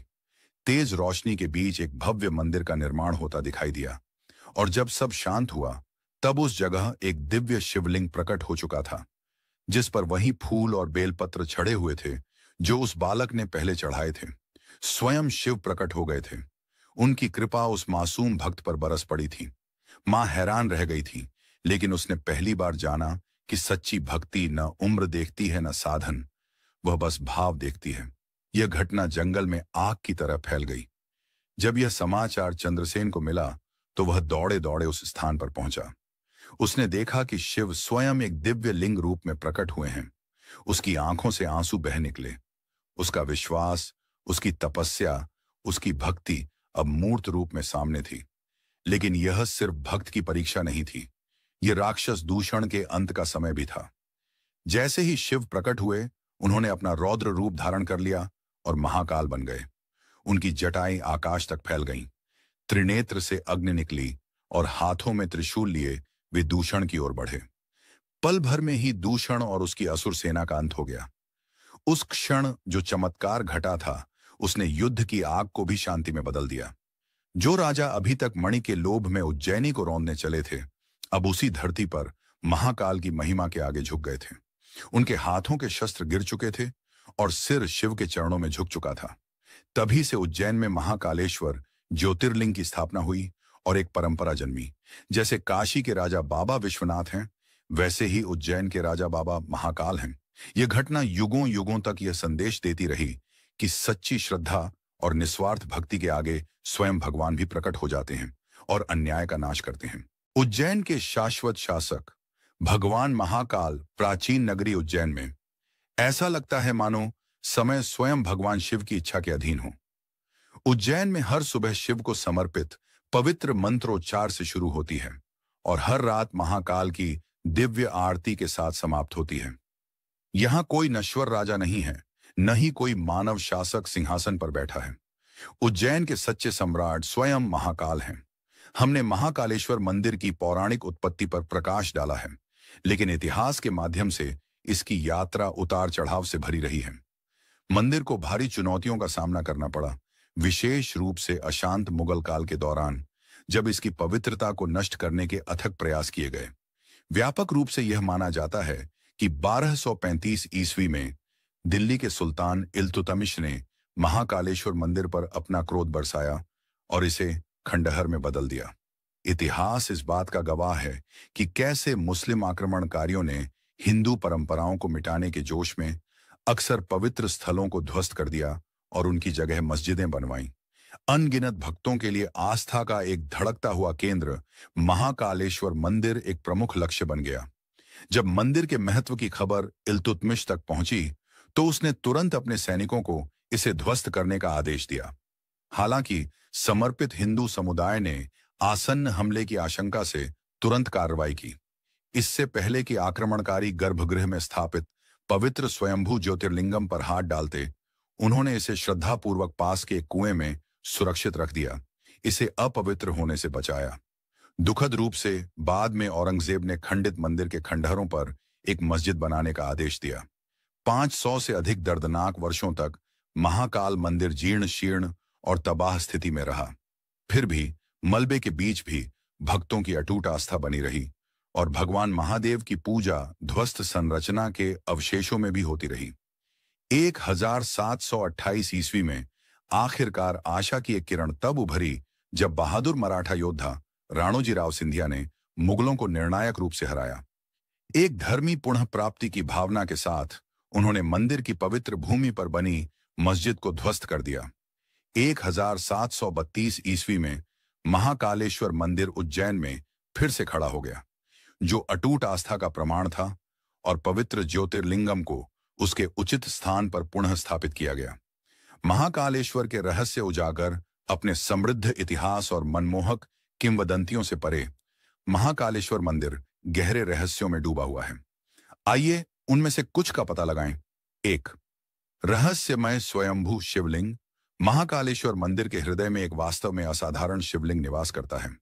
इसे स्वयंभू माना जाता है, जिसका अर्थ है स्वयं प्रकट या स्वयं उत्पन्न, मानव हाथों द्वारा स्थापित नहीं। इसके उद्भव की कहानी कही गई है, लेकिन इसकी मात्र उपस्थिति ही आश्चर्य की भावना जगाती है। हर भक्त जो मंदिर के पवित्र परिसर में कदम रखता है, उसे एक अनिर्वाचनीय आध्यात्मिक ऊर्जा का अनुभव होता है। एक आंतरिक विश्वास होता है कि शिवलिंग दिव्य शक्ति से स्पंदित है। भक्त दृढ़ता से मानते हैं कि महाकालेश्वर शिवलिंग में उनकी गहरी इच्छाओं को पूरा करने और उन्हें बुरी शक्तियों से सुरक्षा प्रदान करने की गहन शक्ति है। 2. पृथ्वी की ब्रह्मांडीय नाभि। दिलचस्प बात यह है कि कर्क रेखा महाकालेश्वर मंदिर के शिखर के ठीक ऊपर से गुजरती है, जिसके कारण इसे नाभि स्थल, पृथ्वी की नाभि के रूप में प्रतिष्ठित किया गया है। यह अद्वितीय भौगोलिक संरेखण इसके आध्यात्मिक महत्व को और बढ़ाता है। ब्रह्मांडीय ऊर्जा के एक महत्वपूर्ण केंद्र के रूप में इसकी स्थिति को मजबूत करता है। 3. गहन भक्ति की तीर्थ यात्रा। सावन, मानसून का महीना के पवित्र महीने के दौरान दूर दूर से तीर्थयात्री महाकालेश्वर मंदिर में आते हैं। इस पवित्र महीने के दौरान सोमवार को महाकाल के दर्शन करना असाधारण रूप से शुभ माना जाता है, जिससे अपार आशीर्वाद मिलता है। यहाँ हर कण, धूल का हर दाना शिव की उपस्थिति से गूंजता है। यह सिर्फ एक मंदिर से कहीं अधिक है। यह भक्ति, आस्था और उत्साही प्रार्थना का एक उदात्त दरबार है, जहां भक्तों के कष्टों को शांति मिलती है, उनके बोझ कम होते हैं और अंततः उन्हें मोक्ष प्राप्त होता है। महाकालेश्वर मंदिर आशा की एक शाश्वत किरण के रूप में खड़ा है, एक ऐसा अभयारण्य जहां वास्तव में दिव्य निवास करता है। महाकालेश्वर एक रहस्यमय यात्रा। महाकालेश्वर ज्योतिर्लिंग उज्जैन में स्थित हिंदू धर्म के सबसे पवित्र और रहस्यमय स्थलों में से एक है। यह केवल एक मंदिर नहीं, बल्कि एक जीवंत किंवदंती है, जिसके कण कण में प्राचीन कथाएं और अनसुलझे रहस्य समाये हुए हैं। आइए इसकी कुछ सबसे अनूठी और विस्मयकारी विशेषताओं पर करीब से नजर डालते हैं। एकमात्र दक्षिण मुखी ज्योतिर्लिंग का रहस्य। महाकालेश्वर की सबसे असाधारण विशेषताओं में से एक यह है कि यह एकमात्र दक्षिण मुखी ज्योतिर्लिंग है। हिंदू धर्म में दक्षिण दिशा को मृत्यु, परलोक और मोक्ष से जोड़ा जाता है। ऐसा माना जाता है कि भगवान शिव अपने महाकाल स्वरूप में इस दिशा की ओर मुख करके बैठे हैं, जो दर्शाता है कि वे मृत्यु और समय के भी स्वामी हैं। यह अनूठी स्थिति महाकालेश्वर को अन्य 11 ज्योतिर्लिंगों से अलग करती है और इसे एक गहन आध्यात्मिक महत्व प्रदान करती है। कल्पना कीजिए, भगवान स्वयं मृत्यु के देवता के रूप में विराजमान हैं, अपने भक्तों को जन्म और मृत्यु के चक्र से मुक्ति का मार्ग दिखा रहे हैं। तो नागचंद्रेश्वर मंदिर का अलौकिक रहस्य। उज्जैन का महाकाल मंदिर 3 मंजिलों में निर्मित एक अद्भुत संरचना है। सबसे निचले तल पर आपको साक्षात महादेव का ज्योतिर्लिंग मिलेगा, जहां दिन रात भक्त उनकी पूजा अर्चना करते हैं। मध्य तल पर भगवान शिव को ओंकारेश्वर के रूप में पूजा जाता है, जो उनकी एयुएम ध्वनि के साथ एक रूपता का प्रतीक है। लेकिन सबसे ऊपरी तल पर स्थित नागचंद्रेश्वर मंदिर एक रहस्य से घिरा हुआ है। यह मंदिर साल में केवल एक बार नाग पंचमी के शुभ अवसर पर खुलता है। लोक कथाओं के अनुसार सर्पों के राजा तक्षक नाग आज भी इस स्थान पर गुप्त रूप से निवास करते हैं। मंदिर में स्थापित प्रतिमा मराठा काल की है और इसमें भगवान शिव और देवी पार्वती को शेषनाग पर विराजमान दिखाया गया है। ऐसी प्रतिमा विश्व में कहीं और देखने को नहीं मिलती। यह नजारा इतना दुर्लभ और दिव्य है कि नाग पंचमी पर भक्तों की भीड़ उमड़ पड़ती है इस अद्वितीय दर्शन को पाने के लिए। यह मान्यता है कि इस दिन दर्शन करने से सर्प दोष से मुक्ति मिलती है और जीवन में सुख समृद्धि आती है। 3. राजा विक्रमादित्य और महाकाल का शाश्वत संबंध। भारत के इतिहास के महानतम सम्राटों में से एक राजा विक्रमादित्य अपनी बुद्धि, वीरता और भगवान शिव के प्रति अटूट भक्ति के लिए जाने जाते थे। ऐसा माना जाता है कि विक्रमादित्य नियमित रूप से महाकालेश्वर मंदिर में भगवान महाकाल का आशीर्वाद लेने आते थे। उनका मंदिर से गहरा जुड़ाव इस पवित्र स्थल के ऐतिहासिक महत्व को और बढ़ा देता है, जो राजा की श्रद्धा और उनके शासन काल के दौरान मंदिर की प्रमुखता का प्रमाण है। राजा विक्रमादित्य और महाकाल के बीच के संबंध को लेकर अनगिनत कहानियां और किंवदंतियां पीढ़ियों से चली आ रही हैं, जो उज्जैन की सांस्कृतिक विरासत को समृद्ध करती हैं। वेताल पचीसी और सिंहासन बत्तीसी जैसी प्रसिद्ध कथाओं में भी विक्रमादित्य और महाकाल के इस पवित्र बंधन का वर्णन मिलता है। ये कथाएं बताती हैं कि राजा अपने हर महत्वपूर्ण निर्णय से पहले महाकाल की आज्ञा लेते थे। यह दर्शाता है कि भगवान महाकाल उनके मार्गदर्शक और प्रेरणा स्रोत थे। 4. काल भैरव मंदिर। शराब का रहस्य और अलौकिक भोग। उज्जैन शहर से लगभग 8 किलोमीटर की दूरी पर स्थित काल भैरव मंदिर करोड़ों लोगों के लिए आस्था का केंद्र है। महाकालेश्वर के दर्शन करने वाले प्रत्येक भक्त इस मंदिर में अवश्य जाते हैं, क्योंकि ऐसा माना जाता है कि काल भैरव के दर्शन के बिना महाकालेश्वर की यात्रा अधूरी है। मंदिर के पुजारियों के अनुसार इस मंदिर का उल्लेख स्कंद पुराण के अवंती खंड में मिलता है, जो इसकी प्राचीनता और महत्व को दर्शाता है। इस मंदिर में भगवान काल भैरव के वैष्णव स्वरूप की पूजा की जाती है। काल भैरव भगवान शिव का एक रौद्र और तांत्रिक रूप है, जिन्हें तामसिक प्रवृत्ति का देवता माना जाता है। यही कारण है कि उन्हें मदिरा, शराब का भोग लगाया जाता है। महाकालेश्वर मंदिर में भी बाबा काल भैरव को शराब चढ़ाने की यह अनोखी परंपरा सदियों से चली आ रही है। लेकिन इस परंपरा से जुड़ा एक ऐसा रहस्य है जिसे आज तक कोई नहीं सुलझा पाया है। काल भैरव को चढ़ाई गई शराब आखिर जाती कहां है? भक्त यह मानते हैं कि जो शराब बाबा को अर्पित की जाती है, वह चमत्कारिक रूप से गायब हो जाती है, मानो भगवान स्वयं उसे ग्रहण कर रहे हों। यह रहस्यमय प्रचलन मंदिर को और भी अधिक आकर्षक और अलौकिक बनाता है, जो भक्तों को विस्मय में डाल देता है। महाकालेश्वर मंदिर वास्तव में एक ऐसी जगह है जहां इतिहास, आस्था और रहस्य एक साथ मिलते हैं। यहाँ का हर कोना एक कहानी कहता है और हर पत्थर एक प्राचीन किंवदंती को समेटे हुए है। क्या आप भी इन रहस्यों को करीब से अनुभव करना चाहेंगे? काल भैरव मंदिर। एक अद्भुत रहस्य। उज्जैन में स्थित काल भैरव मंदिर एक ऐसा स्थान है जहां आस्था और रहस्य का अनूठा संगम देखने को मिलता है। यहाँ की सबसे चमत्कारी बात यह है कि भगवान काल भैरव की प्रतिमा को चढ़ाई गई शराब स्वयं मूर्ति द्वारा पी ली जाती है। यह दृश्य किसी को भी अचंभित कर सकता है, क्योंकि शराब से भरा कटोरा जब मूर्ति के होठों से लगाया जाता है तो वह देखते ही देखते गायब हो जाती है, मानो मूर्ति सचमुच उसे पी रही हो। सबसे चौंकाने वाली बात यह है कि इस मूर्ति में कहीं भी कोई सुराख या निकास का रास्ता दिखाई नहीं देता। इतिहास के पन्ने। ब्रिटिश काल से अब तक इस चमत्कार ने न केवल स्थानीय लोगों को बल्कि ब्रिटिश अधिकारियों को भी हैरान कर दिया था। ब्रिटिश काल में एक अंग्रेज अफसर कैप्टन हंटर ने इसे धोखाधड़ी मानते हुए इस रहस्य का पर्दाफाश करने की कोशिश की। उन्होंने मंदिर की खुदाई करवाई और मूर्ति को तोड़ने का भी प्रयास किया, लेकिन उनके हाथ कुछ भी नहीं लगा। इस घटना के कुछ ही दिनों बाद कैप्टन हंटर की रहस्यमयी तरीके से मृत्यु हो गई। इस घटना के बाद ब्रिटिश सरकार ने मंदिर परिसर में किसी भी तरह की छेड़छाड़ पर प्रतिबंध लगा दिया। अंग्रेजों की तरह इस रहस्य को उजागर करने की कोशिशें भारतीय वैज्ञानिकों, पत्रकारों और यहां तक कि विदेशी पर्यटकों ने भी की हैं। 1916 के दशक में कुछ भारतीय वैज्ञानिकों और पुरातत्व विभाग के विशेषज्ञों ने मंदिर की मूर्ति और संरचना का गहन निरीक्षण किया। उन्हें संदेह था कि मूर्ति के अंदर कोई पाइपलाइन जुड़ी हो सकती है, जिसके जरिए शराब कहीं जमा होती होगी। उन्होंने आधुनिक उपकरणों से स्कैनिंग भी की, लेकिन शराब के जमा होने का कोई भी सबूत नहीं मिला। इसी तरह कुछ जर्मन और फ्रेंच डॉक्यूमेंट्री टीमों ने काल भैरव मंदिर पर वीडियो बनाए। उन्होंने एचडी कैमरों और माइक्रोफोन से मूर्ति की हरकतों को रिकॉर्ड करने की कोशिश की। कैमरे में मूर्ति के होठों से शराब गायब होती तो दिखी, लेकिन उन्हें कोई छेद या पाइपलाइन नजर नहीं आई। एक ब्रिटिश टीम ने तो इसे a case of collective divine illusion कहकर संबोधित किया, जिसका अर्थ है कि यह आस्था और रहस्य का एक अद्वितीय मिश्रण है। विक्रम विश्वविद्यालय से डॉ. बाकंडकर भी अपनी टीम के साथ खुदाई करने पहुंचे, लेकिन उन्हें भी जमीन के अंदर कहीं शराब का कोई निशान नहीं मिला। आज भी चाहे जितने भी टैंकरों से शराब चढ़ाई जाए, वह कहां जाती है? यह एक अनसुलझा रहस्य बना हुआ है। यह वास्तव में एक दुर्लभ प्रतिमा है, जिसमें शराब को गायब करने की अद्भुत शक्ति और क्षमता है, जिसे दैवीय शक्ति ही कहा जा सकता है। मीडिया और चमत्कार कई भारतीय पत्रकारों और टीवी चैनलों जैसे आज तक, एनडीटीवी, हिस्ट्री टीवी 18 आदि ने काल भैरव मंदिर पर विशेष कार्यक्रम चलाए हैं।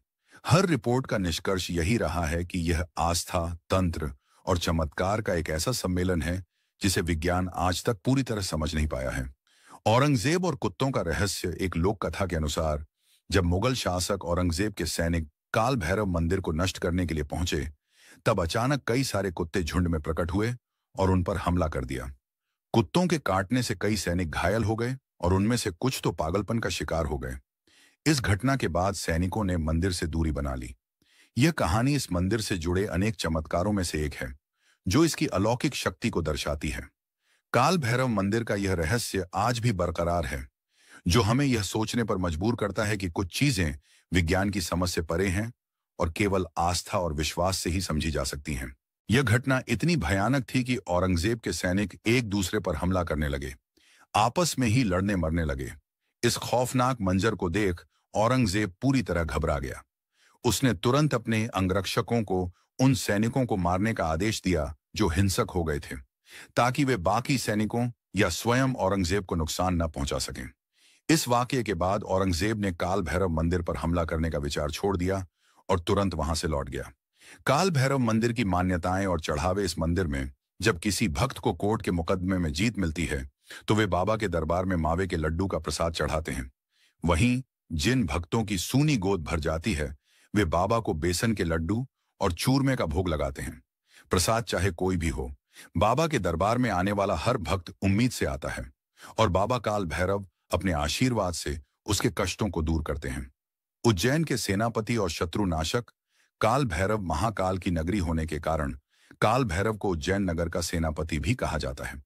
उन्हें शत्रुनाशक के रूप में भी पूजा जाता है। मराठा काल में महादाजी सिंधिया ने युद्ध में विजय पाने के लिए भगवान को अपनी पगड़ी अर्पित की थी। पानीपत के युद्ध में मराठों की हार के बाद तत्कालीन शासक महादाजी सिंधिया ने राज्य की पुनः स्थापना के लिए भगवान के सामने अपनी पगड़ी रख दी थी। उन्होंने भगवान काल भैरव से प्रार्थना की कि युद्ध में विजय मिलने के बाद वे मंदिर का जीर्णोद्धार करवाएंगे। काल भैरव की कृपा से महादाजी सिंधिया ने सभी युद्धों में विजय हासिल की और फिर उन्होंने मंदिर का भव्य जीर्णोद्धार करवाया। तब से मराठा सरदारों की पगड़ी भगवान काल भैरव के शीश पर पहनाई जाती है, जो उनके अटूट विश्वास और विजय का प्रतीक है। भस्म आरती एक अलौकिक रहस्य। भारत के अधिकांश मंदिरों में भगवान की आरती दीपक की लौ से की जाती है, लेकिन महाकालेश्वर मंदिर में भगवान शिव की आरती भस्म की राख से होती है। भस्म किसी भी वस्तु का अंतिम रूप होती है, चाहे वह इंसान हो, लकड़ी हो या कोई भी वस्तु। जलने के बाद अंत में हमें भस्म ही प्राप्त होती है। महाकालेश्वर मंदिर में की जाने वाली भस्म आरती हिंदू पूजा की सबसे अनूठी और मनमोहक रस्मों में से एक है। इसे देखने के लिए दूर दूर से हजारों लाखों श्रद्धालु आते हैं। यह आरती हर सुबह लगभग 4 बजे की जाती है और इसमें भगवान शिव को पवित्र भस्म चढ़ाई जाती है। इस अनुष्ठान को वास्तव में आकर्षक बनाने वाली बात यह है कि वर्तमान में भस्म जली हुई कपिला गाय के गोबर, शमी, पीपल, बर्ड और अमलताज से बनाई जाती है। हालांकि पुराने समय में इसे श्मशान घाट पर पहली चिता की राख से बनाया जाता था। जी हाँ, ये सच है। पहले यहां इंसान की देह की पहली चिता की राख से ही भस्म आरती की जाती थी, लेकिन कुछ अज्ञात कारणों से अब इंसानी चिता की राख से भस्म आरती करना बंद कर दिया गया है। फिर भी कुछ लोगों का मानना है कि यहां आज भी इंसान की चिता की राख से ही भस्म आरती होती है, लेकिन इस बात को अत्यंत गुप्त रखा जाता है, जिससे इस प्राचीन परंपरा का रहस्य और भी गहरा हो जाता है। कैलाश पर्वत एक ऐसा रहस्यमय स्थान जिसे समझ पाना आज भी इंसान के लिए असंभव है। ऐसा माना जाता है कि कोई भी इंसान आज तक इस पर्वत की चोटी तक नहीं पहुंच सका, लेकिन क्या यह पूरी सच्चाई है? नहीं, क्योंकि एक ऐसा तांत्रिक था जिसने न केवल कैलाश पर्वत पर चढ़ाई की, बल्कि वह पहला और अब तक का एकमात्र व्यक्ति बना जिसे इस दिव्य स्थान की ऊंचाइयों को छूने की अनुमति मिली। आज हम बात करेंगे तिब्बत के एक भयानक और रहस्यमयी तांत्रिक की, जिसने अपनी तंत्र शक्तियों से एक पूरे गांव को तबाह कर दिया, 80 से अधिक लोगों की जान ली, फिर भी उसे कैलाश पर्वत की पवित्र ऊंचाइयों तक पहुंचने का वरदान मिला। आखिर ऐसा कैसे हुआ? और जब वह तांत्रिक कैलाश की चोटी से वापस लौटा, तो उसने ऐसा कुछ बताया जिसे सुनकर तिब्बत की धरती कांप उठी।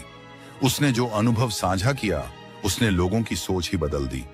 यहां तक कि उस खूंखार तांत्रिक को लोग ईश्वर का अवतार मानने लगे।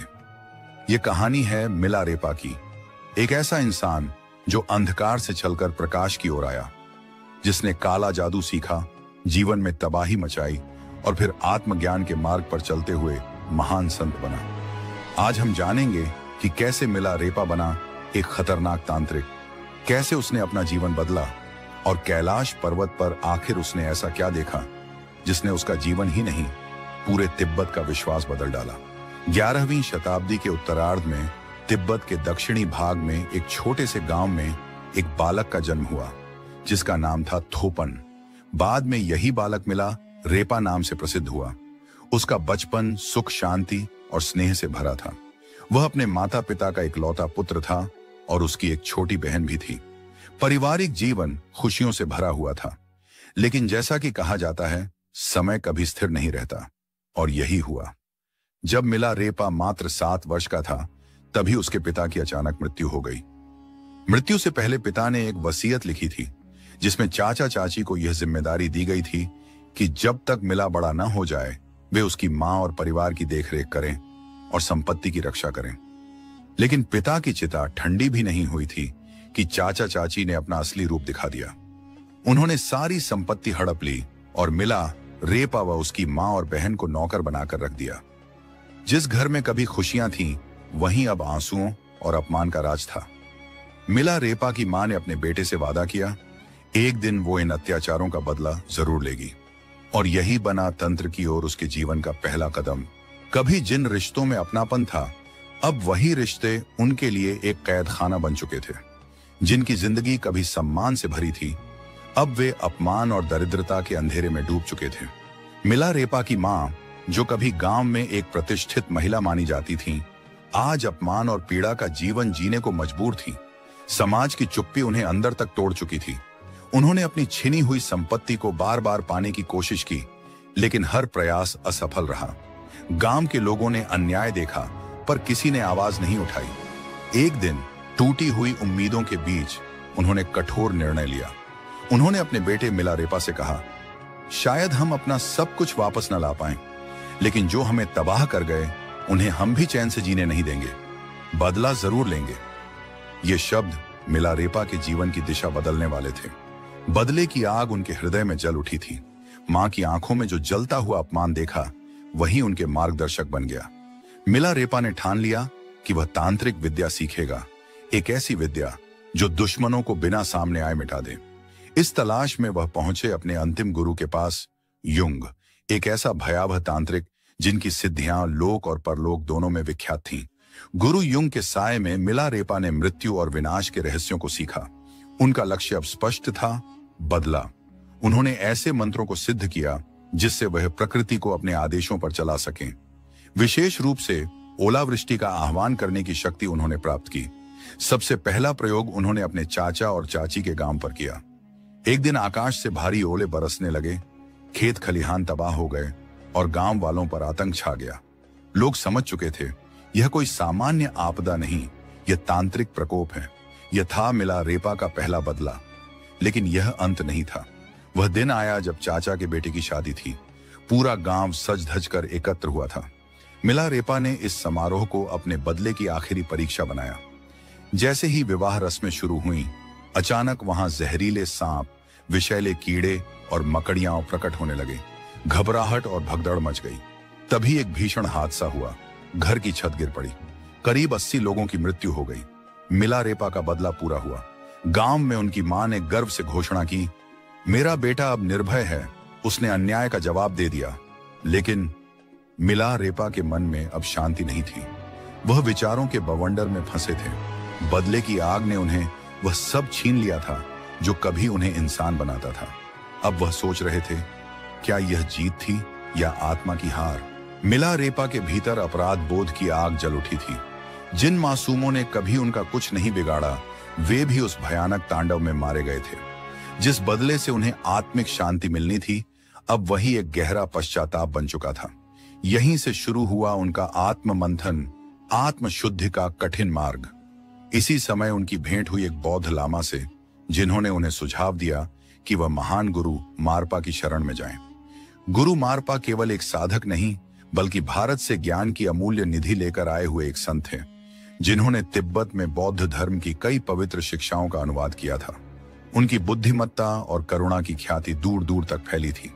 जब मिला रेपा गुरु मारपा के गांव पहुंचे तो उनका स्वागत किसी संत की तरह नहीं, बल्कि एक कठोर परीक्षा से हुआ। गुरु मारपा जानते थे कि सच्चे ज्ञान की प्राप्ति केवल तप, त्याग और आत्मशुद्धि से ही संभव है। उन्होंने मिल रेपा को भयंकर श्रम की साधना में झोंक दिया। कभी ऊंचे पहाड़ों से भारी पत्थर लाना, तो कभी उन्हें दुर्गम स्थानों तक पहुंचाना। हर दिन की यह कठिन तपस्या भले शरीर को थका देती, लेकिन आत्मा को एक एक कर सभी पुराने दोषों से मुक्त कर रही थी। धीरे धीरे मिलरेपा ने गुरु की शिक्षाओं को न केवल सुना, बल्कि जीवन में उतारना शुरू किया। उनकी साधना अब सिर्फ शक्ति के लिए नहीं, आत्मा के शुद्धिकरण के लिए थी। गुरु मारपा की कठिन परीक्षाओं ने उन्हें एक नए मोड़ पर ला खड़ा किया, जहां शक्ति से अधिक करुणा और तंत्र से अधिक आत्मज्ञान का महत्व था। साधना के वर्षों बाद मिला रेपा ने बौद्ध धर्म के गूढ़ तत्वों को आत्मसात किया। उन्होंने अपने अतीत के पापों को स्वीकारा और उनके लिए गहन प्रायश्चित किया। अब वे वही तांत्रिक नहीं रहे जो विनाश की राह पर थे। अब वे एक संत बन चुके थे, जिनके अंदर ज्ञान, करुणा और आत्म शांति का प्रकाश था। यहीं से शुरू होती है उनके जीवन की अगली और अद्भुत यात्रा, कैलाश पर्वत की ओर। तिब्बत में स्थित कैलाश पर्वत न केवल हिंदू धर्म, बल्कि बौद्ध, जैन और बोन धर्मों में भी पवित्र माना जाता है। शिव पुराण, स्कंद पुराण और मत्स्य पुराण जैसे कई ग्रंथों में कैलाश खंड के रूप में इसकी महिमा का वर्णन मिलता है। मान्यता है कि यही भगवान शिव का दिव्य निवास है, जहां वे अपने परिवार और गणों के साथ साक्षात रहते हैं। मिलारेपा ने 1093 ईस्वी में इस रहस्यमयी पर्वत की यात्रा शुरू की। यह यात्रा सिर्फ एक भौतिक चढ़ाई नहीं थी, बल्कि आत्मा के उच्चतम शिखर तक पहुंचने की कोशिश थी। यात्रा के दौरान उन्हें भेंट हुई एक और विलक्षण आत्मा से, नरोबाण नामक एक प्रसिद्ध बौद्ध प्रचारक। नरोबाण ने मिला रेपा को एक चुनौती दी, जो पहले कैलाश पर्वत की चोटी तक पहुंचेगा वही सच्चा साधक कहलाएगा। अब यह सिर्फ एक चढ़ाई नहीं थी, यह एक आध्यात्मिक दौड़ थी, जो न केवल शरीर की ताकत बल्कि आत्मा की गहराई की परीक्षा लेने वाली थी। जो भी कैलाश पर्वत की चोटी तक पहुंचेगा, उसे इस पवित्र धाम पर आध्यात्मिक अधिकार प्राप्त होगा। यह कोई साधारण चुनौती नहीं थी, बल्कि एक आध्यात्मिक युद्ध की घोषणा थी। नरोबान जी ने तुरंत ही पर्वत की कठिन चढ़ाई शुरू कर दी। वे निरंतर आगे बढ़ते रहे, बर्फीले तूफानों और तीव्र हवाओं को चीरते हुए।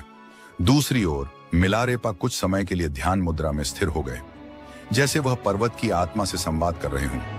जब नरोबान जी चोटी के समीप पहुंचे, तभी सूर्य की पहली किरण उनके चेहरे पर पड़ी। यह कोई साधारण प्रकाश नहीं था, वह किरण इतनी तीव्र, इतनी तेजस्वी थी कि उनकी आंखें झपकने लगीं और वे पीछे हटने को मजबूर हो गए। इसी क्षण मिलारेपा ध्यान से उठे और बिना किसी अवरोध के चोटी की ओर बढ़ चले।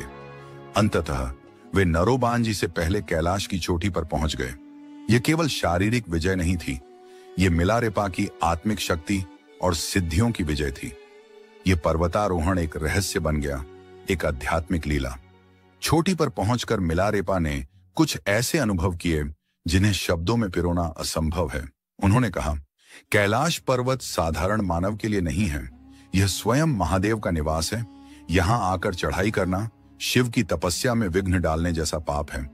मिलारेपा का यह संदेश आज भी कैलाश यात्रियों के लिए एक चेतावनी है। केवल वही यहां चढ़ने का प्रयास करें जो आत्मा की गहराइयों में उतर चुके हों, जिन्होंने साधना की चरम सीमाएं छू ली हों। एक और रहस्य यह है कि कैलाश पर्वत की तलहटी में समय की गति सामान्य नहीं है। ऐसा कहा जाता है कि यहां एक दिन धरती के 1 माह के बराबर होता है।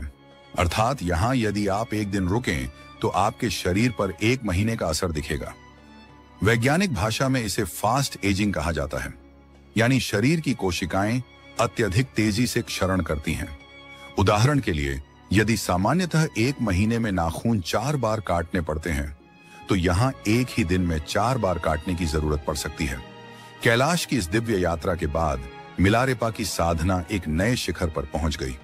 उन्होंने आत्मज्ञान की वो ऊंचाइयां छू ली जहां से जीवन और मृत्यु का भेद मिट जाता है। उन्होंने अपने शिष्यों को भी ध्यान, तपस्या और गूढ़ विद्याओं की शिक्षा दी ताकि वे भी आत्मा की रोशनी में प्रवेश कर सकें। इन्हीं आध्यात्मिक उपलब्धियों के बाद शुरू हुआ उनके जीवन का अंतिम अध्याय। एक दिन उन्हें एक ग्रामीण विवाह समारोह में आमंत्रित किया गया। उनके स्वागत के लिए एक विशेष आसन सजाया गया। उसी समारोह में एक धनवान पंडित भी उपस्थित था, जो मिलारेपा की ख्याति से ईर्ष्या करता था। तैयारियों को देखकर हर कोई चकित था। जब मिलारेपा ध्यानमग्न मुद्रा में उस आसन पर बैठे, तो वहां उपस्थित एक घमंडी पंडित ने व्यंग्य से कहा, इस भिक्षु के लिए इतनी भव्य तैयारी, क्या यह मुझसे बड़ा ज्ञानी है? पंडित सीधे मिलारेपा के पास आया और अहंकार में डूबे स्वर में बोला, मैंने सुना है कि तुम बहुत ज्ञानी हो, तो इन ग्रंथों को पढ़कर साबित करो कि तुम्हारा ज्ञान कितना गहरा है। मिलारेपा ने शांत स्वर में उत्तर दिया, सच्चा ज्ञान किताबों से नहीं, अनुभव और आत्म साक्षात्कार से आता है, इसलिए मैं इन सांसारिक पुस्तकों को नहीं पढ़ता।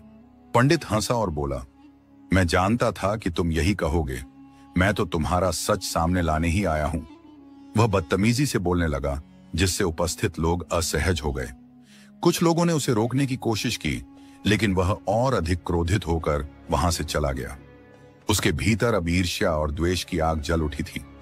उसने बदले की भावना से एक षड्यंत्र रचा, मिलारेपा की हत्या का। एक गरीब महिला को लालच देकर उसने कहा, अगर तुम मिलारेपा को यह विष मिला दही खिला दो तो मैं तुम्हें हीरे का हार दूंगा और शादी का वादा भी करता हूं। लालच में आकर वह महिला विष भरा दही लेकर मिलारेपा के पास पहुंची, लेकिन जैसे ही मिलारेपा ने उसे देखा, वे मुस्कुराए और बोले, मैं यह दही अवश्य खाऊंगा, पर पहले वह हीरे का हार तो ले आओ, क्योंकि शादी का वादा तो केवल एक झूठ है। महिला डर के मारे लौट गई और पंडित को सब कुछ बता दिया। तब पंडित ने हार उसे सौंपा और फिर से भेजा। इस बार वह हार लेकर आई और मिलारेपा ने मुस्कुराकर वह विषयुक्त दही स्वीकार कर लिया। जैसे ही उन्होंने दही खाया, महिला रोते हुए उनके चरणों में गिर पड़ी और क्षमा मांगने लगी। मिलारेपा ने स्नेह से कहा, डर मत, मेरा समय पूरा हो गया है। यह केवल देह का अंत है, आत्मा का नहीं। वह महिला जो एक षड्यंत्र का हिस्सा बनी थी, अब मिलारेपा की शिष्या बन गई। मिलारेपा ने अपने सभी शिष्यों को एकत्र किया और कहा, मैं शीघ्र ही इस शरीर को त्यागने वाला हूं। मेरे अंतिम संदेश को सुनने स्वयं देवगण भी प्रतीक्षा कर रहे हैं। आकाश से पुष्पों की वर्षा होने लगी, सुगंधित हवाएं बहने लगीं और दिव्य संगीत गूंजने लगा। ऐसा प्रतीत हो रहा था मानो स्वयं सृष्टि उन्हें विदा देने आई हूं। अब आइए जानते हैं कुछ अनसुने तथ्य मिलारेपा के बारे में। मिलारेपा का अर्थ है कॉटन क्लैड, यानी सूती वस्त्र धारण करने वाला। वे सदा एक पतले सफेद वस्त्र में लिपटे रहते, जिसे रेपा कहा जाता है। यहां तक कि कठोर सर्दियों में भी वे ऐसा ही वस्त्र पहनते थे। उनकी तपस्या इतनी गहन थी कि बर्फीली गुफाओं में केवल बिच्छू घास खाकर जीवित रहे। इसी कारण कई चित्रों में उन्हें हरी त्वचा वाला दर्शाया गया है। मिलरेपा ने हिमालय की पवित्र चोटियों, झीलों और गुफाओं में साधना करते हुए 1 लाख से अधिक गीतों की रचना की थी। ये गीत उनके आत्मबोध, ध्यान और अनुभव की गाथाएं हैं जो आज भी साधकों को राह दिखाते हैं। तो यह थी संत मिलरेपा की प्रेरणादायक गाथा, जो सिखाती है कि सच्चा ज्ञान न किताबों में है न पद में, वह तो आत्मा की गहराइयों से प्राप्त होता है। अपने विचार हमें कमेंट में जरूर बताएं। मिलते हैं जल्द ही एक नए प्रेरणादायक वीडियो में। जय हिंद, जय भारत। कैलाश पर्वत, एक अनसुलझा रहस्य जो विज्ञान की समझ से भी परे है। कैलाश पर्वत एक ऐसा स्थान जो सदियों से रहस्यों में डूबा हुआ है। यहाँ की कहानियां सिर्फ पौराणिक ग्रंथों तक ही सीमित नहीं हैं, बल्कि आधुनिक विज्ञान भी इस पर्वत के रहस्यों को समझने में असमर्थ है। साल 2001 में चीन सरकार ने कुछ ऐसा देखा जिसने उन्हें कैलाश पर्वत पर चढ़ाई करने पर सख्त प्रतिबंध लगाने के लिए मजबूर कर दिया। आखिर वह क्या रहस्य था जिसने चीन को इतना बड़ा कदम उठाने पर मजबूर कर दिया? क्यों इस पर्वत की चोटी तक कोई नहीं पहुंच सकता? आज तक दुनिया की सबसे ऊंची चोटी माउंट एवरेस्ट पर हजारों पर्वतारोही सफलतापूर्वक चढ़ चुके हैं, लेकिन कैलाश पर्वत पर चढ़ने का प्रयास करने वाले या तो रास्ते में ही दम तोड़ देते हैं या फिर कुछ वर्षों के भीतर रहस्यमयी परिस्थितियों में मृत्यु को प्राप्त हो जाते हैं। केवल एक व्यक्ति, एक रहस्यमयी साधु इस पर्वत की चोटी तक पहुंचा था, लेकिन उसने जो देखा उसे कभी किसी के साथ साझा नहीं किया। कैलाश पर्वत पर क्यों बढ़ती है उम्र की रफ्तार? विज्ञान कहता है कि पृथ्वी पर समय की गति हर जगह समान होती है, लेकिन कैलाश पर्वत पर समय कुछ और ही कहानियां बयां करता है। यहाँ आने वाले तीर्थयात्री दावा करते हैं कि कैलाश के आसपास समय की चाल असामान्य रूप से तेज हो जाती है। कई साधु यह भी मानते हैं कि यहाँ एक अलौकिक ऊर्जा प्रवाहित होती है, जिससे यहाँ मौजूद किसी भी जीव की उम्र 2 गुनी रफ्तार से बढ़ने लगती है। क्या यह किसी प्राचीन शक्ति का प्रभाव है या फिर कोई वैज्ञानिक रहस्य जिसे अभी तक दुनिया नहीं समझ पाई? क्या कैलाश पर्वत के नीचे छिपा है प्राचीन शंभाला नगर? तिब्बती बौद्ध ग्रंथों में वर्णन मिलता है कि कैलाश पर्वत के नीचे एक अदृश्य नगर बसा हुआ है जिसे शंभाला कहा जाता है। यह कोई साधारण नगर नहीं, बल्कि एक दिव्य लोक माना जाता है, जहां केवल उच्च आत्मिक ऊर्जा वाले लोग ही प्रवेश कर सकते हैं। क्या सच में इस पर्वत के नीचे कोई ऐसी सभ्यता बसी हुई है जो आज भी दुनिया की नजरों से ओझल है?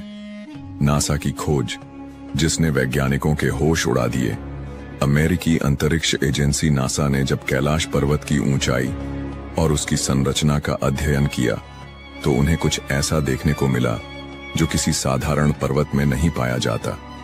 सैटेलाइट इमेज में देखा गया कि कैलाश पर्वत एक विशालकाय पिरामिड के आकार का है और यह बिल्कुल सटीक दिशाओं में स्थित है, मानो इसे किसी ने बहुत सोच समझकर बनाया हो। क्या यह कोई प्राकृतिक संरचना है या किसी प्राचीन सभ्यता द्वारा निर्मित एक दिव्य संरचना? जब चीन ने कैलाश पर्वत पर हेलीकॉप्टर भेजा, चीन ने कैलाश पर्वत के रहस्यों को समझने के लिए जब इस क्षेत्र में एक हेलीकॉप्टर भेजा, तो कुछ चौंकाने वाली घटनाएं घटी। बताया जाता है कि जैसे ही हेलीकॉप्टर पर्वत के शिखर के करीब पहुंचा, उसके सभी नेविगेशन सिस्टम अचानक से फेल हो गए और हेलीकॉप्टर को आपातकालीन लैंडिंग करनी पड़ी। कुछ रिपोर्ट्स में यह भी दावा किया गया कि हेलीकॉप्टर के पायलट ने वहां एक अदृश्य ऊर्जा के प्रभाव को महसूस किया। कुबेर की नगरी और कैलाश का दिव्य प्रभाव। हिंदू मान्यताओं के अनुसार कैलाश पर्वत के पास धन के स्वामी कुबेर की नगरी स्थित है, जहां अपार संपत्ति और दिव्य खजाने छुपे हुए हैं। यह भी कहा जाता है कि जो कोई भी इस पर्वत के आसपास आध्यात्मिक साधना करता है, उसे दिव्य दृष्टि प्राप्त होती है और उसकी सभी इच्छाएं पूरी हो जाती हैं। तो आखिर कैलाश पर्वत सिर्फ एक पहाड़ है या कोई रहस्यमयी शक्ति केंद्र?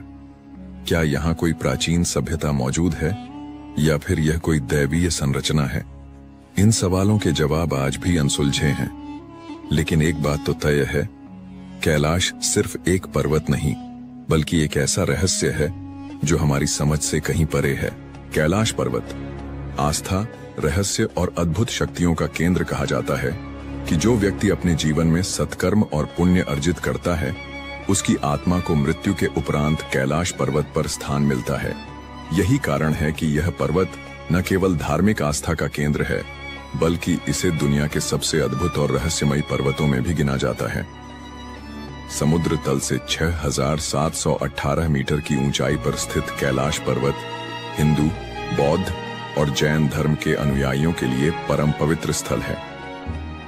धार्मिक मान्यताएं और आस्था का प्रतीक हिंदू धर्म में कैलाश पर्वत को भगवान शिव का दिव्य निवास माना जाता है, जहां वे माता पार्वती के साथ निवास करते हैं। मान्यता है कि यह वही स्थान है जहां शिव जी ने योग और ध्यान की अद्भुत साधनाएं की और कैलाश को सृष्टि के केंद्र का स्वरूप प्रदान किया। बौद्ध धर्म के अनुयायी मानते हैं कि परम आनंद के प्रतीक बुद्ध डेमचौक चक्र संवर इस पर्वत के अधिष्ठाता देव हैं। वहीं जैन धर्म में इसे अष्टापद पर्वत के नाम से जाना जाता है, जहां प्रथम तीर्थंकर भगवान ऋषभदेव ने निर्वाण प्राप्त किया था। इन मान्यताओं के कारण कैलाश पर्वत को सिर्फ एक पर्वत नहीं, बल्कि आध्यात्मिक ऊर्जा का केंद्र माना जाता है। क्या कैलाश पर्वत वास्तव में एक प्राचीन पिरामिड है? साल 1999 में रूस के एक प्रसिद्ध खोजकर्ता अर्नेस्ट मुल्दाशिफ और उनकी टीम ने कैलाश पर्वत के रहस्यों को जानने के लिए एक रोमांचक यात्रा की। इस दल में भूवैज्ञानिक, भौतिकविद और इतिहासकार शामिल थे। उन्होंने कैलाश पर्वत के आसपास कई महीने बिताए और वहां की रहस्यमयी गतिविधियों का अध्ययन किया। मुल्दाशिफ ने अपनी किताब where do we come from में इस यात्रा के अनुभवों का उल्लेख किया, जिसमें उन्होंने दावा किया कि कैलाश पर्वत वास्तव में एक प्राचीन मानव निर्मित पिरामिड हो सकता है, जो हजारों साल पहले किसी उन्नत सभ्यता द्वारा बनाया गया था। उनके अनुसार यह पर्वत अनेक छोटे छोटे पिरामिडों से घिरा हुआ है और एक विशेष ऊर्जा केंद्र के रूप में कार्य करता है। कैलाश पर्वत के भीतर से आती अजीब आवाजें। इस शोध दल ने बताया कि जब वे रात के समय पर्वत के पास रुके तो उन्होंने महसूस किया कि पहाड़ के भीतर से एक अजीब तरह की फुसफुसाहट और पत्थरों के गिरने की आवाजें आ रही थीं। ऐसा प्रतीत होता था जैसे पर्वत के अंदर कोई छिपा हुआ संसार हो। एक रात जब मुल्दाशिफ और उनके साथी विश्राम कर रहे थे, उन्होंने स्पष्ट रूप से पत्थरों के खिसकने और किसी के चलने जैसी आवाजें सुनी। यह एक अविश्वसनीय अनुभव था, जिसने उन्हें यह सोचने पर मजबूर कर दिया कि क्या कैलाश पर्वत वास्तव में किसी गुप्त शक्ति या अलौकिक जीवों का निवास स्थान है। समय की गति में विचित्र परिवर्तन। कैलाश पर्वत के आसपास समय भी अपनी गति बदल लेता है। यहाँ आने वाले कई यात्रियों ने पाया कि उनके बाल और नाखून असामान्य रूप से तेजी से बढ़ने लगते हैं। जहाँ आमतौर पर बाल और नाखून बढ़ने में हफ्तों का समय लगता है, वहीं कैलाश पर्वत के निकट मात्र 2 दिनों में ही बाल और नाखून काफी बड़े हो जाते हैं। वैज्ञानिकों का मानना है कि यह कैलाश क्षेत्र की विशेष चुंबकीय ऊर्जा के कारण हो सकता है, जो शरीर की कोशिकाओं की वृद्धि दर को बढ़ा देती है। लेकिन इस रहस्य का अब तक कोई ठोस वैज्ञानिक प्रमाण नहीं मिल पाया है। कैलाश पर्वत एक अनसुलझी पहेली। कैलाश पर्वत को लेकर कई कथाएं और दावे किए जाते हैं, लेकिन अब तक कोई भी वैज्ञानिक या खोजी दल इसके रहस्यों की गहराई तक नहीं पहुंच पाया है। यह स्थान सिर्फ एक पर्वत नहीं, बल्कि अध्यात्म, चमत्कार और अनसुलझे रहस्यों का अद्भुत संगम है। तो क्या कैलाश पर्वत वास्तव में भगवान शिव का निवास स्थान है? क्या यह कोई प्राचीन पिरामिड है, या फिर यहाँ कोई ऐसी अलौकिक शक्ति छिपी हुई है जिसे आज तक कोई नहीं समझ पाया? कैलाश पर्वत एक दिव्य रहस्य। जब आप कैलाश पर्वत के पवित्र क्षेत्र में प्रवेश करते हैं तो ऐसा महसूस होता है जैसे आसमान में कोई विमान उड़ रहा हो। लेकिन ध्यान से सुनने पर यह ध्वनि किसी साधारण गड़गड़ाहट जैसी नहीं लगती। यह ध्वनि कभी डमरू के नाद जैसी प्रतीत होती है, तो कभी AUM की पवित्र गूंज के समान। वैज्ञानिक इसे एक प्राकृतिक घटना मानते हैं और कहते हैं कि यह ध्वनि संभवतः बर्फ के पिघलने से उत्पन्न होती है। लेकिन क्या यह सिर्फ एक संयोग है, ध्वनि या दिव्य संकेत? वहां जाने वाले कई साधक और यात्री मानते हैं कि यह कोई साधारण प्राकृतिक ध्वनि नहीं, बल्कि एक दिव्य संकेत है। ऐसा कहा जाता है कि कैलाश पर्वत की अत्यंत शक्तिशाली ऊर्जा और उसकी आध्यात्मिक तरंगें इस ध्वनि को जन्म देती हैं। तिब्बती ग्रंथों में भी उल्लेख मिलता है कि इस पर्वत के आसपास एक अदृश्य कंपन रहता है जो केवल साधना में लीन योगियों को अनुभव होता है। क्या यह केवल बर्फ के पिघलने की सामान्य ध्वनि है या फिर AUM की अनाहत ध्वनि का एक चमत्कार? यह प्रश्न आज भी अनसुलझा है और शायद यही कैलाश पर्वत के रहस्य को और भी गहराई से जोड़ता है। रात में चमकती अद्भुत रोशनियां, कैलाश पर्वत की रहस्यमयी घटनाएं केवल ध्वनियों तक सीमित नहीं हैं। कई यात्रियों ने दावा किया है कि उन्होंने रात के समय पर्वत के चारों ओर 7 अलग-अलग रंगों की रहस्यमयी रोशनी देखी है। नासा के वैज्ञानिकों का मानना है कि कैलाश पर्वत के आसपास का शक्तिशाली चुंबकीय बल और वायुमंडलीय ऊर्जा मिलकर इस अद्भुत प्रकाश का निर्माण कर सकते हैं। लेकिन फिर भी यह प्रश्न बना रहता है, क्या यह केवल विज्ञान की व्याख्या के भीतर सीमित है या फिर इस पवित्र पर्वत की दैवीय शक्तियों का कोई संकेत? हिममानव, मिथक या वास्तविकता? क्या आपने हिममानव या यति की कहानियां सुनी हैं? यह एक रहस्यमयी विशालकाय प्राणी है जिसे कैलाश पर्वत और हिमालय के दुर्गम क्षेत्रों में देखा गया है। वर्षों से इस क्षेत्र में रहने वाले लोग दावा करते हैं कि उन्होंने अपनी आंखों से इस विचित्र प्राणी को देखा है। लेकिन क्या यह एक विशाल भालू है, कोई अज्ञात जंगली मानव या फिर किसी प्राचीन युग का अंतिम अवशेष? तिब्बती और नेपाली मान्यताओं के अनुसार यह हिममानव कैलाश पर्वत के आसपास घूमता है और कभी-कभी साधुओं और यात्रियों के दर्शन भी देता है। कुछ इसे एक भूरा भालू मानते हैं तो कुछ इसे एक विलुप्त होती जाति का अंतिम अस्तित्व कहते हैं। यहाँ तक कि कुछ कथाओं में इसे एक शक्तिशाली जीव बताया गया है जो दुर्गम इलाकों में रहकर साधकों और तपस्वियों की रक्षा करता है। वैज्ञानिक इस रहस्य को सुलझाने की कोशिश कर रहे हैं। कुछ शोधकर्ताओं का मानना है कि हिममानव वास्तव में निएंडरथल मानव के अवशेष हो सकते हैं जो अब भी इन बर्फीले क्षेत्रों में जीवित हैं। लेकिन यह केवल एक परिकल्पना है क्योंकि आज तक हिममानव के कोई ठोस प्रमाण नहीं मिले हैं। क्या कैलाश पृथ्वी का केंद्र बिंदु है? कई प्राचीन ग्रंथों और धार्मिक मान्यताओं के अनुसार कैलाश पर्वत को अक्षमहोर, एक्सिस मुंडी कहा जाता है। यह वह स्थान माना जाता है जहां स्वर्ग और पृथ्वी का मिलन होता है। हिंदू धर्म, बौद्ध धर्म, जैन धर्म और बोन परंपरा में कैलाश को सृष्टि का केंद्र बताया गया है। तिब्बती ग्रंथों में उल्लेख मिलता है कि कैलाश पर्वत के चारों दिशाओं में 4 रहस्यमयी नदियां निकलती हैं जो 4 अलग-अलग दिशाओं में बहती हैं। यह तथ्य आधुनिक वैज्ञानिकों को भी चौंकाता है क्योंकि विश्व के किसी अन्य स्थान पर ऐसा प्राकृतिक घटनाक्रम नहीं पाया जाता। कैलाश पर्वत न केवल एक तीर्थ स्थल है बल्कि यह एक ऐसा स्थान भी है जो समय, भौतिकी और आध्यात्मिकता के रहस्यों को अपने अंदर समेटे हुए है। क्या यह केवल एक पौराणिक कथा है या फिर इस स्थान पर वास्तव में कोई दिव्य शक्ति कार्य कर रही है? यह रहस्य आज भी अनसुलझा है। आपका क्या मानना है? क्या कैलाश पर्वत की यह ध्वनि मात्र एक प्राकृतिक घटना है या फिर यह किसी दैवीय शक्ति का प्रमाण? क्या हिममानव सच में मौजूद है या यह केवल कहानियों और किंवदंतियों का हिस्सा है?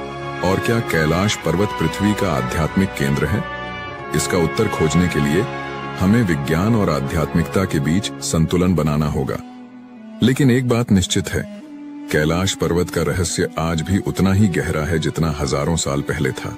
कैलाश पर्वत का अद्भुत रहस्य, समय की गति और रहस्यमय झीलें। कैलाश पर्वत सदियों से रहस्य, आध्यात्म और चमत्कारों का केंद्र रहा है।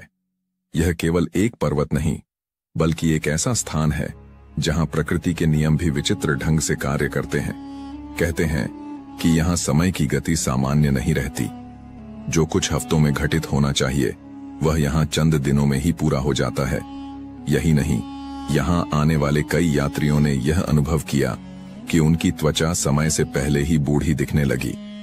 वैज्ञानिक भी इस पहेली को समझने में असमर्थ हैं।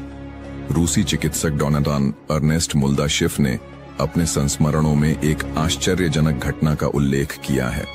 उन्होंने बताया कि एक साइबेरियाई पर्वतारोही दल कैलाश पर्वत की चोटी तक पहुंचने के प्रयास में था, लेकिन जैसे ही वे एक विशेष बिंदु तक पहुंचे, कुछ ही क्षणों में उनकी उम्र असामान्य रूप से बढ़ने लगी। वे देखते ही देखते वृद्ध दिखने लगे। इससे भी अधिक आश्चर्य की बात यह थी कि उस घटना के बाद उन पर्वतारोहियों की उम्र इतनी तेजी से बढ़ी कि महज 1 वर्ष के भीतर ही वे मृत्यु को प्राप्त हो गए। क्या यह कोई प्राकृतिक घटना थी या फिर कैलाश पर्वत पर कोई अदृश्य शक्ति कार्य कर रही थी? 2 झीलें, 2 विपरीत शक्तियां। कैलाश पर्वत के आधार पर स्थित 2 झीलें, मानसरोवर और राक्षस ताल, जो एक दूसरे के बेहद करीब हैं, लेकिन स्वभाव में पूरी तरह भिन्न हैं। ऐसा लगता है मानो ये झीलें प्रकृति के 2 अलग अलग पहलुओं का प्रतिनिधित्व करती हैं। एक सकारात्मक ऊर्जा का स्रोत तो दूसरी नकारात्मक शक्तियों का प्रतीक। मानसरोवर झील को दुनिया की सबसे ऊंची मीठे पानी की झील माना जाता है। इसका पानी निर्मल, शांत और जीवनदायिनी ऊर्जा से भरा हुआ है। झील का आकार गोल है, जो सूर्य की आकृति को दर्शाता है, और इसका जल इतना शुद्ध है कि इसमें स्नान करने से आत्मा तक पवित्र हो जाती है। आश्चर्य की बात यह है कि इतनी ऊंचाई पर स्थित होने के बावजूद यह झील कभी जमती नहीं और इसके जल में लहरें नहीं उठती। ऐसा माना जाता है कि इस झील के पास ध्यान करने से आत्मिक शांति की अनुभूति होती है। इसके ठीक विपरीत स्थित राक्षस ताल एक खारे पानी की झील है, जहां जीवन का कोई अस्तित्व नहीं है। यह हमेशा अशांत रहती है, जैसे किसी दैवीय क्रोध या रहस्यमय शक्ति से ग्रसित हो। पौराणिक कथाओं के अनुसार यह झील रावण से जुड़ी हुई है। कहा जाता है कि कैलाश पर्वत पर भगवान शिव की तपस्या करने से पहले रावण ने इसी झील में स्नान किया था। जैसे ही उसने इसमें डुबकी लगाई, झील की ऊर्जा बदल गई और इसमें आसुरी शक्तियों का प्रभाव बढ़ गया। इसके बाद रावण की सोच में भी बदलाव आ गया और उसने अपनी इच्छाओं की पूर्ति के लिए शिव जी को प्रसन्न करने का कठोर संकल्प लिया। ये सोचने वाली बात है कि एक ही क्षेत्र में स्थित 2 झीलें इतनी अलग क्यों हैं? क्या यह महज एक संयोग है या फिर कैलाश पर्वत की दिव्यता का कोई गूढ़ रहस्य? रहस्यमय ध्वनि और अनसुनी घटनाएं जो लोग कैलाश पर्वत और मानसरोवर झील के करीब जाते हैं, वे अक्सर एक अनोखी ध्वनि सुनने की बात कहते हैं। यह ध्वनि किसी पवित्र मंत्र या गूंजती हुई ओमकार की तरह प्रतीत होती है। वैज्ञानिक इसे प्राकृतिक घटनाओं का परिणाम मानते हैं, लेकिन कई साधु और तपस्वी इसे देवताओं की उपस्थिति का संकेत बताते हैं। इसके अलावा कुछ तीर्थयात्रियों ने यह भी दावा किया है कि जब वे कैलाश पर्वत की परिक्रमा कर रहे थे, तो उन्होंने रहस्यमय छायाओं और प्रकाश पुंजों को देखा। कुछ लोगों का मानना है कि यह देवताओं का निवास स्थान है, जहां आम मनुष्यों का पहुंचना संभव नहीं। क्या कैलाश पृथ्वी पर एक दिव्य लोक है? कई विद्वानों और आध्यात्मिक गुरुओं का मानना है कि कैलाश पर्वत केवल एक भौगोलिक संरचना नहीं, बल्कि एक दिव्य लोक है। यहाँ ब्रह्मांड की ऊर्जाएं कार्यरत हैं, जो साधारण मानव इंद्रियों से परे हैं। इस स्थान का रहस्य समय की गति में विचित्र बदलाव और 2 झीलों की अद्भुत भिन्नता यह सिद्ध करती है कि कैलाश पर्वत केवल एक पर्वत नहीं, बल्कि स्वयं एक चमत्कारी शक्ति है। आपका क्या मानना है? क्या कैलाश पर्वत सच में एक अदृश्य शक्ति का केंद्र है, या यह महज हमारी कल्पना का हिस्सा है? रहस्यमय कैलाश पर्वत, जहां विज्ञान भी चौंक जाता है। कैलाश पर्वत, जिसे भगवान शिव का दिव्य निवास कहा जाता है, सदियों से आस्था, रहस्य और अध्यात्म का केंद्र बना हुआ है। इस पवित्र पर्वत पर चढ़ाई करने की अंतिम कोशिश वर्ष 2001 में हुई थी, जब चीन ने अपनी ओर से स्पेन की एक पर्वतारोही टीम को इसकी चोटी तक पहुंचने की अनुमति दी थी। लेकिन आश्चर्य की बात यह है कि अत्याधुनिक उपकरणों और पूरी तैयारी के बावजूद यह टीम भी कैलाश की चोटी तक नहीं पहुंच सकी। ऐसा कहा जाता है कि यह केवल एक पर्वत नहीं, बल्कि एक दैवीय शक्ति का केंद्र है, जहां साधारण मानव के लिए प्रवेश करना संभव नहीं। इसी मान्यता के चलते चीन ने भी इस पर्वत पर चढ़ाई करने पर पूरी तरह से प्रतिबंध लगा दिया। क्यों है कैलाश पर्वत अद्भुत? कैलाश हमें यह याद दिलाता है कि दुनिया में कुछ चीजें इंसानी दायरे से बाहर होती हैं। केवल भौतिक शक्ति से इस पर्वत को जीतना संभव नहीं, बल्कि यहाँ पहुंचने के लिए आध्यात्मिक ऊर्जा और परम चेतना की आवश्यकता होती है। शायद यही कारण है कि आज तक कोई भी इसकी चोटी पर पैर नहीं रख सका। कैलाश की रहस्यमयी छाया स्वस्तिक और AUM का प्रकट होना, कैलाश पर्वत पर घटने वाली कुछ घटनाएं विज्ञान को भी चुनौती देती हैं। जब सूर्य इस पर्वत के पीछे ढलता है तो इसकी छाया में एक अद्भुत स्वस्तिक का प्रतीक उभरता है। यह वही स्वस्तिक है जिसे हिंदू धर्म में शुभता और समृद्धि का प्रतीक माना जाता है। यह दृश्य ऐसा प्रतीत होता है जैसे भगवान शिव और सूर्यदेव के बीच कोई आध्यात्मिक संवाद स्थापित हो रहा हो। इसके अलावा जब कैलाश पर्वत पर बर्फ गिरती है तो उसकी संरचना से दक्षिण दिशा से देखने पर AUM ओम का दिव्य चिन्ह उभरता है। यह वही AUM है जो ब्रह्मांड की आदिशक्ति और चेतना का प्रतीक माना जाता है। इस दृश्य को देखकर ऐसा लगता है मानो स्वयं प्रकृति और आध्यात्मिकता का संगम इस पर्वत पर सजीव हो उठा हो। क्या कैलाश पर्वत स्वर्ग की सीढ़ी है? प्राचीन ग्रंथों में कहा गया है कि कैलाश पर्वत केवल एक पर्वत नहीं, बल्कि स्वर्ग और पृथ्वी के बीच एक पवित्र धुरी है। रामायण के अनुसार रावण ने इस पर्वत पर स्वर्ग तक पहुंचने के लिए एक सीढ़ी बनाने का प्रयास किया था। हालांकि भगवान शिव की कृपा से यह प्रयास असफल रहा। महाभारत में भी इसका उल्लेख मिलता है, जहां पांडव और द्रौपदी मोक्ष प्राप्ति के लिए कैलाश पर्वत की ओर बढ़ते हैं। यह माना जाता है कि जो भी इस पर्वत के रहस्यों को समझने और आत्मसात करने में सफल होता है, वह जन्म मृत्यु के चक्र से मुक्त होकर परम धाम की ओर चला जाता है। क्या कैलाश एक ऊर्जा स्तंभ है? कुछ वैज्ञानिकों का मानना है कि कैलाश पर्वत केवल एक साधारण पर्वत नहीं, बल्कि एक ऊर्जा स्तंभ, एनर्जी एक्सिस है, जिससे एक अदृश्य कंपन, वाइब्रेशनल फ्रीक्वेंसी निकलता है। कुछ लोगों का तो यह भी दावा है कि कैलाश पर्वत के पास पहुंचने पर समय का एहसास बदलने लगता है। यात्री बताते हैं कि यहाँ घड़ियां तेज चलने लगती हैं, शरीर पर अजीब ऊर्जा का प्रभाव महसूस होता है और यहाँ तक कि कई लोगों के बाल और नाखून असामान्य रूप से तेजी से बढ़ने लगते हैं। क्या कैलाश इंसान की पहुंच से परे रहेगा? इतिहास गवाह है कि जितनी भी पर्वतारोहण टीमों ने कैलाश की चोटी पर पहुंचने की कोशिश की, उन्हें किसी न किसी अदृश्य शक्ति ने रोक दिया। यह केवल एक साधारण पहाड़ नहीं, बल्कि शिव का धाम है, जहां प्रवेश करने के लिए केवल शारीरिक बल नहीं, बल्कि आध्यात्मिक शुद्धता की आवश्यकता होती है। शायद यही कारण है कि आज तक कोई भी इस पर्वत की चोटी पर कदम नहीं रख सका। तो क्या कैलाश हमेशा के लिए मानव सभ्यता की पहुंच से परे रहेगा, या फिर भविष्य में कोई इसका रहस्य खोल सकेगा? यह तो आने वाला समय ही बताएगा।